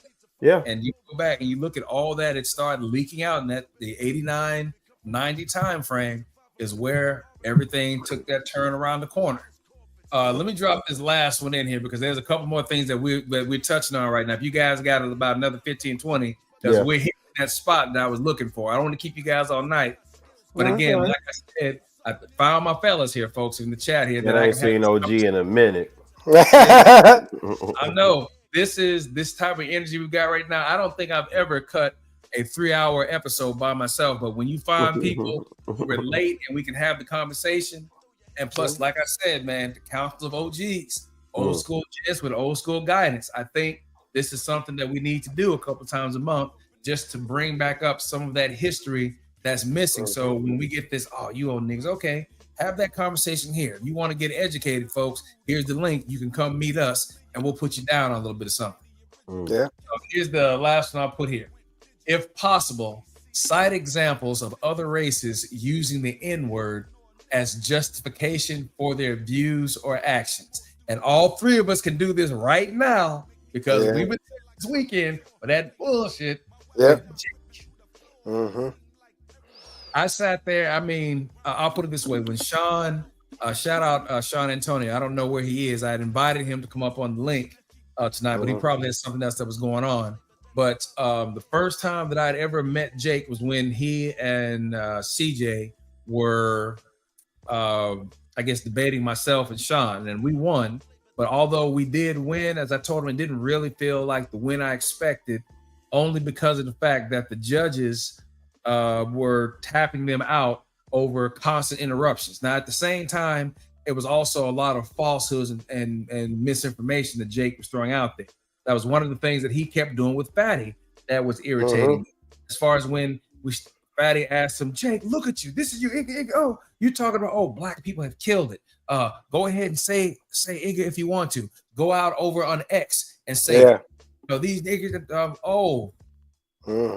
how bold you are. Who gave you a pass that you can go ahead and let everybody else go out and say this word? You shouldn't be saying this word. But he was so disingenuous. And that's one thing I told Fatty. When you have Jake in the corner, when he starts saying, oh, dude, stop gaslighting, calm down, because he's searching for some way to sit here and get out of that hole that he just fell in. To listen to him sit there and say that, black people killed it, so why can't I? I mean, so hey, you guys already put a hole in it, so I can use it however I want to. It's my channel. Okay, you're right. It is your channel, but it is not your word. But again, we can't police people over words that they don't control on their channel. All we can do is let people know that you are hereby excommunicated. You will not be affiliated, or I believe, and I'm not the most, I'm the atheist by training, but I do keep up with historical context. That's one thing. Not spiritual, but I am here for the historical context. And anathematized. I'm sure you from Chicago. You heard that word before? Anathematized, which is pretty much, to do away with. That's kind of a loose translation, but Jake got himself X'd out of here because of that. And I said to Fatty after that first time of meeting Jake, I said, hey, this cat right here, I don't know how you know him, but he's not good for the environment. And also the way that he behaves here, when you invite the folks over from Valhalla, you know damn well that even though they're coming there with us, there's a bit of racism that exists over there. And Jake showed that. The guys who was a moderator started getting Sean Antonio. And it wasn't Jay. Jay wasn't, OJ wasn't there for this one, but when we had the debate with CJ and Jake, one of the things I said was, CJ, why are you co-signing on this nonsense? Oh man, it's just a word, man. It's just, it don't mean nothing. Y'all so sensitive, man. It's just a word. I'm like, no, CJ, it is not just a word. Oh, there it is. Yep, boom. Yeah, that is a word that I picked up from Dr. Ray Hagen's. But again, different type of strain for that. I put some down on that, but that is to condemn. Yeah, so Fatty was right to condemn Jake for that because he was out of control. But again, what made me mad is CJ is sitting there signing on this. I'm like, CJ, what are you doing? And the way you see Chicago rubbing his head, you didn't have your camera on, but I could hear it in your voice like, wow, that's some sick work. But I'll land it right there. But that's my statement. That's my example. And if you need to add Chicago, by all means, man, go ahead.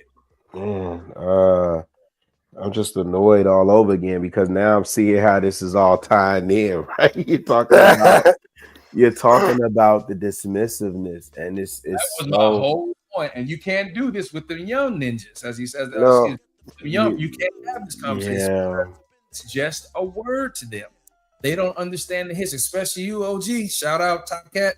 You, out of all three of us, actually saw the racism that people see in movies, whereas it was calming down a bit because of the Civil Rights Act. and the Voting Rights Act, Affirmative Action, Operation Push, Rainbow Coalition when Chicago and I came along. But you were there before any of this even existed. So, like I said, Chicago, what's your thoughts? Well, man? So again, just thinking about even when you bring OG into the picture, you know, his dad's dad for their time, N-word was the nuclear bomb, right? But think about being called a boy during that time as a grown man. And it just, that's why I'm rubbing my head, because I think sometimes we you know, I do think sometimes, OG, that we failed these shorties. And I don't do that in a way of finger pointing and blaming. I just know that leaders lead, and at some point somebody got to shoulder the burden. For CJ to make a statement like that is just a word, then let one of these cats call you a boy. Right? And tell me that that's just a word. Right? It's not. Words have meaning. Right. Now, people may give those words power in terms of how we respond, how we react, or whatever. But they do. They have meaning, and there's intention when somebody uses that type of word towards you, and especially if it's so. Like, I'll give you an example. If H.E.N.R.Y used that word towards me, I wouldn't be offended, but I'd be hurt and disappointed. Who did? H.E.N.R.Y. Oh, because I know how H.E.N.R.Y feels about that word. You understand what I'm saying? Whereas, say if Fatty used it towards me, I wouldn't feel, you know, as away. But now to this cat, Jake, haven't seen him this weekend, understanding, I thought he was white, but now understanding that he's Mexican. Yeah, he passes, but he's just like Stephen Miller. Stephen Miller is Hispanic also, but he's the primary person. Yes. Stephen, Trump cabinet? Yep, Stephen Miller is Hispanic. With that moon roof? Yep. God, he is all the legislation that's being passed. He is the one doing Cruz. Yeah, that part I know. But he's been doing that. I mean, he's consistent. You talking about Mr. Smithers. He's consistent. So he's just like Jake. He's Hispanic. That's now, crazy. Think about this. Now, how are you going to sit here and have all this smoke, but yet wait, this is you. But you know how they talk about, remember, there was a video that Ice Cube had where they were at a company picnic and all the blacks were looking at the one brother who was trying to hang with all the white folks. And the black guy walked up on the white folks. So, hey, guy, you can see him miming while Ice Cube was rapping. And they had drawn a picture of some sort. I don't know if it was a monkey or something derogatory. And they looked up like, oh, you call us like, you remember Soul Man? To the two black guys to the whole entire movie making black jokes. And when dude with the blackface walked in, we're just kidding. It's nothing personal, right? Yeah, no big deal. Yeah. So brother walks over in the video and they're making fun of him. They look up like, oops, you caught us. He's like, yeah, no problem, guys. Then he goes from that side of the picnic to where the black folks were. Hi guys, how are you? And the black folks, right? Yeah. Showing out, acting a fool. You're gonna walk over and let them demean you, degrade you, but then you want to walk over here and expect us to have your back or treat you as if you're really like one of us. Yeah. That's what I think of when I see Jake up there acting fool. Well, the only thing with him is he has the ability to pass for one of them. And I don't know. I don't want to. That's just wild. Your question was, because to me, I think about what Fantastic did a show on, right? And I just saw the title. I didn't catch the full show, but the title was awesome. It was something to the effect of, why are they fighting so hard to use the word? Why do you want to use it so bad? Right. You're not fighting to use anything else. The alphabet community, the word that, like, even for me, I understand the depth and the hurt or that may cause. So I don't use that word. But remember now, when Eddie Murphy was doing Raw and Delirious back in '83, man, that wasn't everybody was, F-bomb this. Different time. Remember that, like you said, that was a different time before. Yeah. Think of Archie Bunker. Think of Chevy Chase and Richard Pryor. Archie Bunker would not survive. That hit with Richard Pryor and Chevy Chase is classic. You couldn't do that. Think none of that. when he was singing Jamaican. when kill the you can't do that either. All those things that these kids would not be able to draw their breath if they saw what we grew up watching, which was day to day. Benny Hill, Three's Company, none of that. Again, Jake and these folks, going back to what Fantastic was saying, they fighting for it because Jake made it clear it was funny to him. Yeah, the reason he's fighting to use the word because he wants to see black folks flip out the same way that Lamont Hill flipped out when Piers Morgan was telling the lady, "Go ahead, it's okay, use the word, go ahead, just say it," and then no, you will not. He should have just walked off. He shouldn't have did all that. But I heard him break that down on the Joe Budden podcast, so I think he gets it. And I don't know. I was in Atlanta where he was a professor. I vaguely remember running into him a couple of times. Nothing significant. Mark Lamont Hill, like when he was in Atlanta, he was a professor at Morehouse or Clark, or Morehouse and Clark at one point. I'm just not too familiar with the brilliance of him, how people describe it, and I could be off, but I did hear him kind of go over that segment on the Joe Budden podcast, and he was talking about how he just regretted, he wish, he would have vetted better, seen who he was going to be on stage with, or just walked off when she did it. Because I think at that same time also, old boy from Sudan had a gun, and he flicked it, not a real one, but just it had the flag come out. Did you see that clip? He had the flag come out and it had the N-word on it with the ER. The dude from Miami, the Miami dude that used to do the podcast before they got taken down. You're Myron. You're Myron. Right. Yeah, I don't want to give him no juice whatsoever.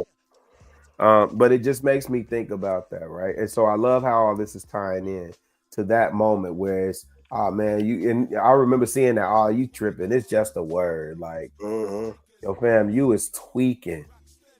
Like, and here's the thing, we're black men, right? So there's no point where we just draw a line in the sand and say, listen, the disrespect won't be tolerated. Right now, it's just, we're so, and it's not that we're impervious, right? It's, what did you say? You didn't say disillusioned. You said they are just, I don't think they're numb or desensitized to it either. They're removed. They're kind of dismissive. They're removed. Dismissive. And that's worse. They don't see the humanity in people. None of that stuff, man. And it's coming from people that's supposed to look at. And then here's the thing. You ask your women to look at this and say, that's the man I'm going to follow. Right. That's the man I'm going to bear seed for. Right. I'm going to build a nation with that guy. That's my man. Right. And again, it's always, as I had a small stream, and I'm going to have to bring this back here, where you have the unruly woman who somehow always finds the unregulated man. And yes, and I had something about that, the unruly woman and the unregulated man. And that is definitely something that I think that I've got the group here that I can have that discussion with. Top Cat, I would hit you with this. Well, actually, no, you can probably think of this. Maybe you might be able to think of something, but outside of what Rill and I have said, if possible, cite an example of other races using the N-word as justification for their views or actions. Now, is there something you can think of? Because you've covered a lot of time. And to that, again, I'm going to say respect to, because I didn't realize you had that amount of history behind you, which again just falls. I mean, I couldn't ask for a perfect evening to know that there's a segue of what's more to come if you guys happen to come back. But yeah, this is excellent. But is there something you can think of or cite? No, it had to be all white folks, because that's pretty much all I was around. But they knew not to use that word. They knew that there's going to be consequences. So I think I was in Cammy's chat after he did the show, and my brother was sitting next to me. My brother's younger than me. So I said, why don't you tell them, instead of me speaking, what would happen to somebody if they said it to you? He said, I'm putting them to sleep. I'm going to put them to sleep, and that's the way it is. Ain't no and it's buts about it. That's Night. now if he's younger than me and he gets it, I don't get it. Something's wrong. So he's 61. So he's been through that phase. But he lets people know. I'm gonna tell you what you ain't gonna call me. There's two things: the boy and the NIGER. You ain't gonna do it. And I'm putting you out.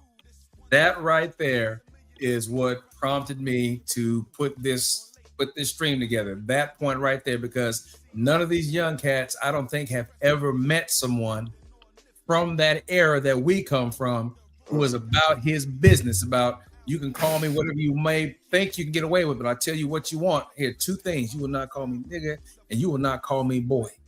Play with this if you want to.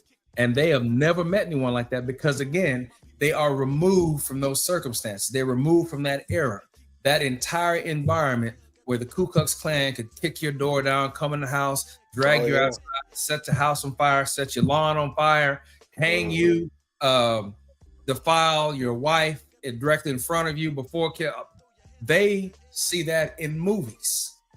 Right. They don't understand that there are some of us who have come from that era who have seen that, or if not seen it directly, we have people in our lives who know about it, who have had people experience that. And again, condolences again from the death you mentioned right from the beginning when you talked about how the Klan. Oh yeah, my dad's dad, yeah. And it was okay for my aunt. And this, it was some time ago. We were just sitting out front of her house speaking about it. And then my uncle, my dad's brother, he showed up, and it's been a lot of years since I seen my uncle. And he says to me, if you got any of your dad's genes, I know you ain't standing for none of that stuff. And that's all he had to say, because my dad didn't put up with none of that crap, because he would get busy in a minute. But Big Mama, my grandmother, oh hell no. Oh hell to the no. You wouldn't do that. Shoot.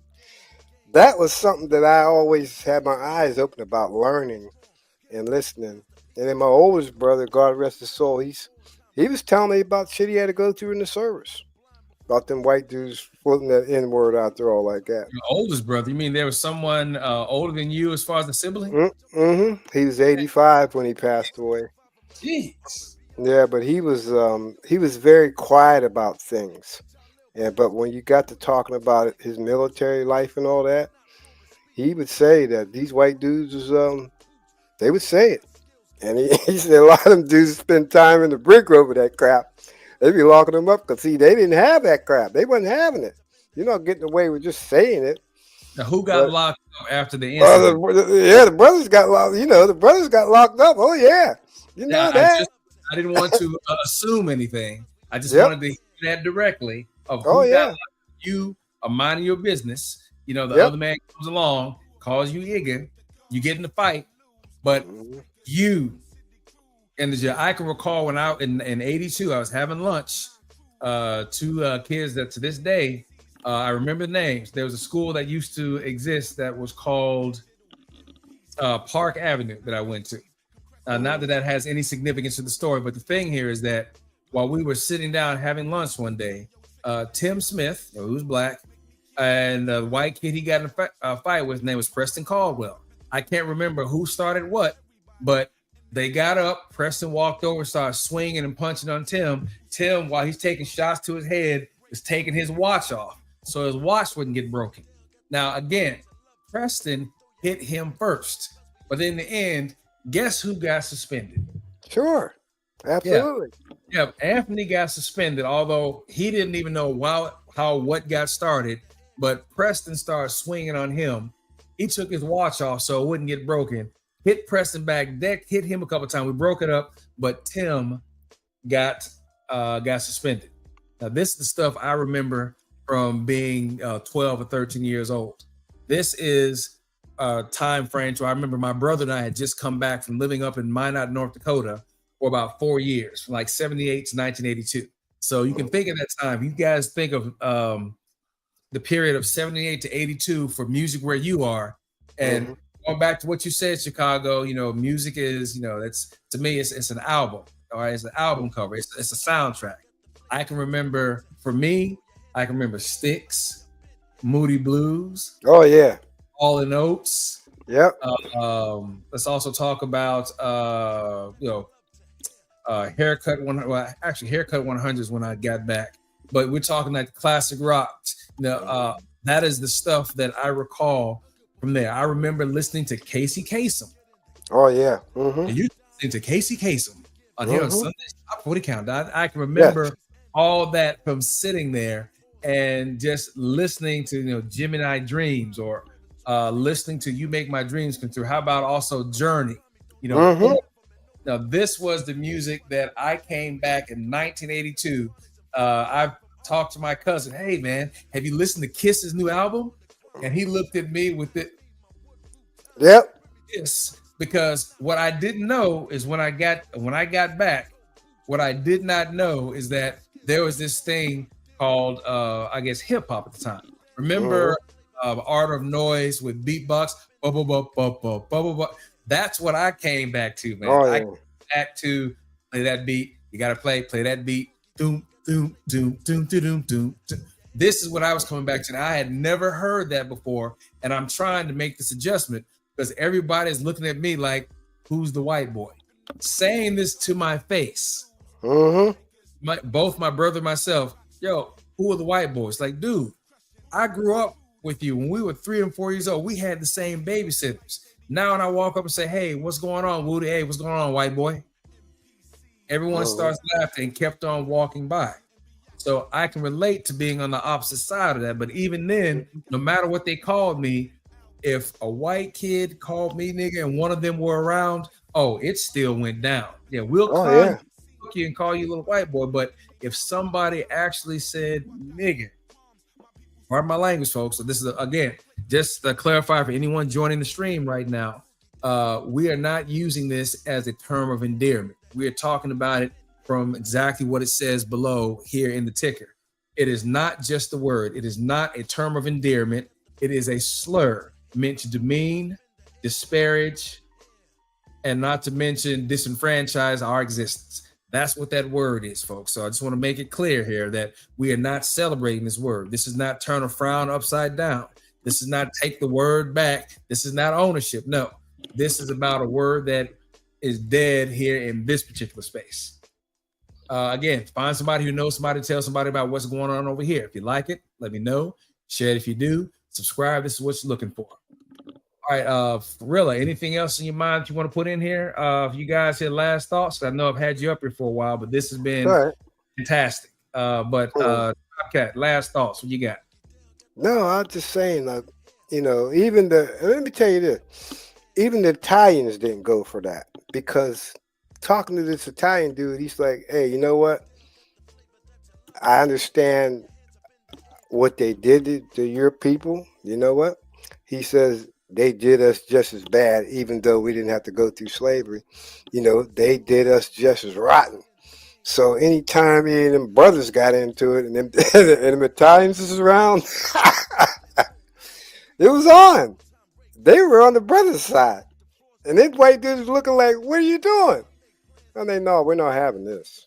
No, And that's what really opened my eyes up about how we have different, we talk about different cultures and all that stuff. But I remember that back then, and the Italians didn't play for that. They didn't play that crap. It's just like calling them, the WOP, you know what I mean? Or the G word. Yes, they didn't go for that. And they never called us that. It was never NIG. No. They called us by, they never spoke like that to any of us. Never, ever. And to look at now, it's just deplorable. That dude, I'm gonna tell you something right now, and like my brother said, I hope he ain't around here. Yeah, that's what he said. He said, because you'd be surprised, just because people in certain areas, you don't know who's listening. You don't know who's listening, who's watching. You don't know that, and then you're gonna get some of that medicine. So I didn't like it. I applaud Fatty for doing what he did, and I love Fatty like a brother.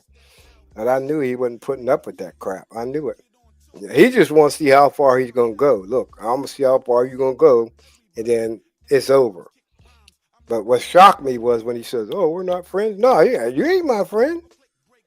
But here's the thing that gets me. That's why I say about undercover. These dudes work undercover. We can't see that.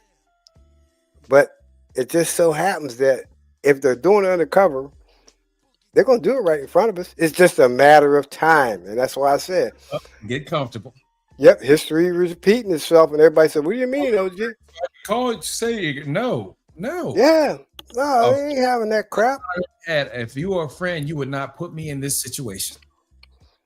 But John, they don't understand when I say history is repeating itself. Go back and do your homework. And then you'll see why we're so sensitive about that word. You got to do your homework. And then you'll understand. Look at all these, like down south, where they're hanging from trees and all that. Where do you think that come from? Ain't no blacks doing that. They ain't hanging their own people from trees. Y'all better get a grip. Understand? Yeah, it's alive and well. It's alive and well. Yeah. Hey, thank you for that, man. Chicago, what you got for last thoughts, man? Thank you. God bless you. Good night. No, thank you. Man, listen, this was really, really dope. Now I need to go listen to EST. I'm looking at the liner notes. So like when I'm collecting vinyl, I'm big on the original liner notes. I need the original. I need the original liner notes so that I know that it's real, right? Nah, man, this is a dope discussion, and we'll continue to build on it, man. We here, right? Yep. And again, this conversation is not to ridicule anybody or put anybody down or make somebody feel like we bigger, we badder, we know. Nah, we just sharing game, man. And so we, again, in this on this N-word in particular, man. Like I said, you go to my IG, I shared on there. It's called Brothers of New York or something like that. But it's a group of Muslims talking to these young bloods. And when he said, "You not my N-word, you my brother," I said, "Okay, I'm not using that word no more." Right.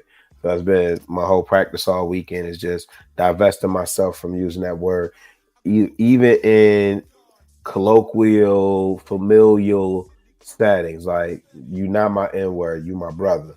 Right? You not an N-word, you a God. Right? And the scripture tell you that, right? Know ye not that ye are gods. Right? You should know that you're a Imago Dei, created in his image, right? So again, man, thank you for the invitation. Thank you for creating the council. And man, everybody else in the audience, especially if you're watching this on the replay, again, like, share, subscribe, hit that notification bell so that when my man goes live, you know it's about to pop off. And then next week, so I'm in my room. I'm still creating this out, and I keep looking around because every time you say something, I either have a book, vinyl, or a piece that correlates, and I want to bring it on camera. I'm gonna have that stuff at arm's reach next time we build it, man. Oh yeah, again, this has been probably one of the best streams that I can speak of. That I truly enjoy having the conversation, because, as I've said here, it's hard to have a conversation about history for people who have not lived it. Right. I'm gonna put this out here once I recognize again, folks. Today, on this day, all right, the 12th of May, the Council of OGs were born. We're talking about Oldskool Gents with Oldskool Guidance. All right. And we can always expand on this, but understand that what you've heard here tonight is a bit of history that you may not have us be able to speak about on panels, because, again, that's not our time. Our time, and I sit here, my time is just about gone here. If I look at it from a standpoint of my final words, I'll call it reflecting on the seasons of change. And I look at it in 4 distinct quadrants, all right? So we know spring, summer, fall, and winter. So I look at spring as being from birth to 25, summer from 26 to 50, fall from 51 to 75, and winter from 76 on. All right, so as I told folks when I originally put this stream out, I've entered into my fall. And even though I'm going in it by myself, there's still the opportunity that I may be able to meet someone who can share these last few seasons, this last season or so with me. But also when I look at the seasons, if I look at it from not from a relational aspect, I look at what I've learned. And from what I've learned right now, from looking back from my spring, from my summer, I realize that there are kids who are in their springs right now who have not the knowledge that we've discussed tonight, who don't understand how critical and serious it is when we have the conversation that some things need not be said, some things are not terms of endearment, some things should not be sheltered and kept to your chest as being word is bond. Absolutely not. Nigga and ninja, even a wigger as Agent Smith came in and tried to do tonight, no, unacceptable. Yeah.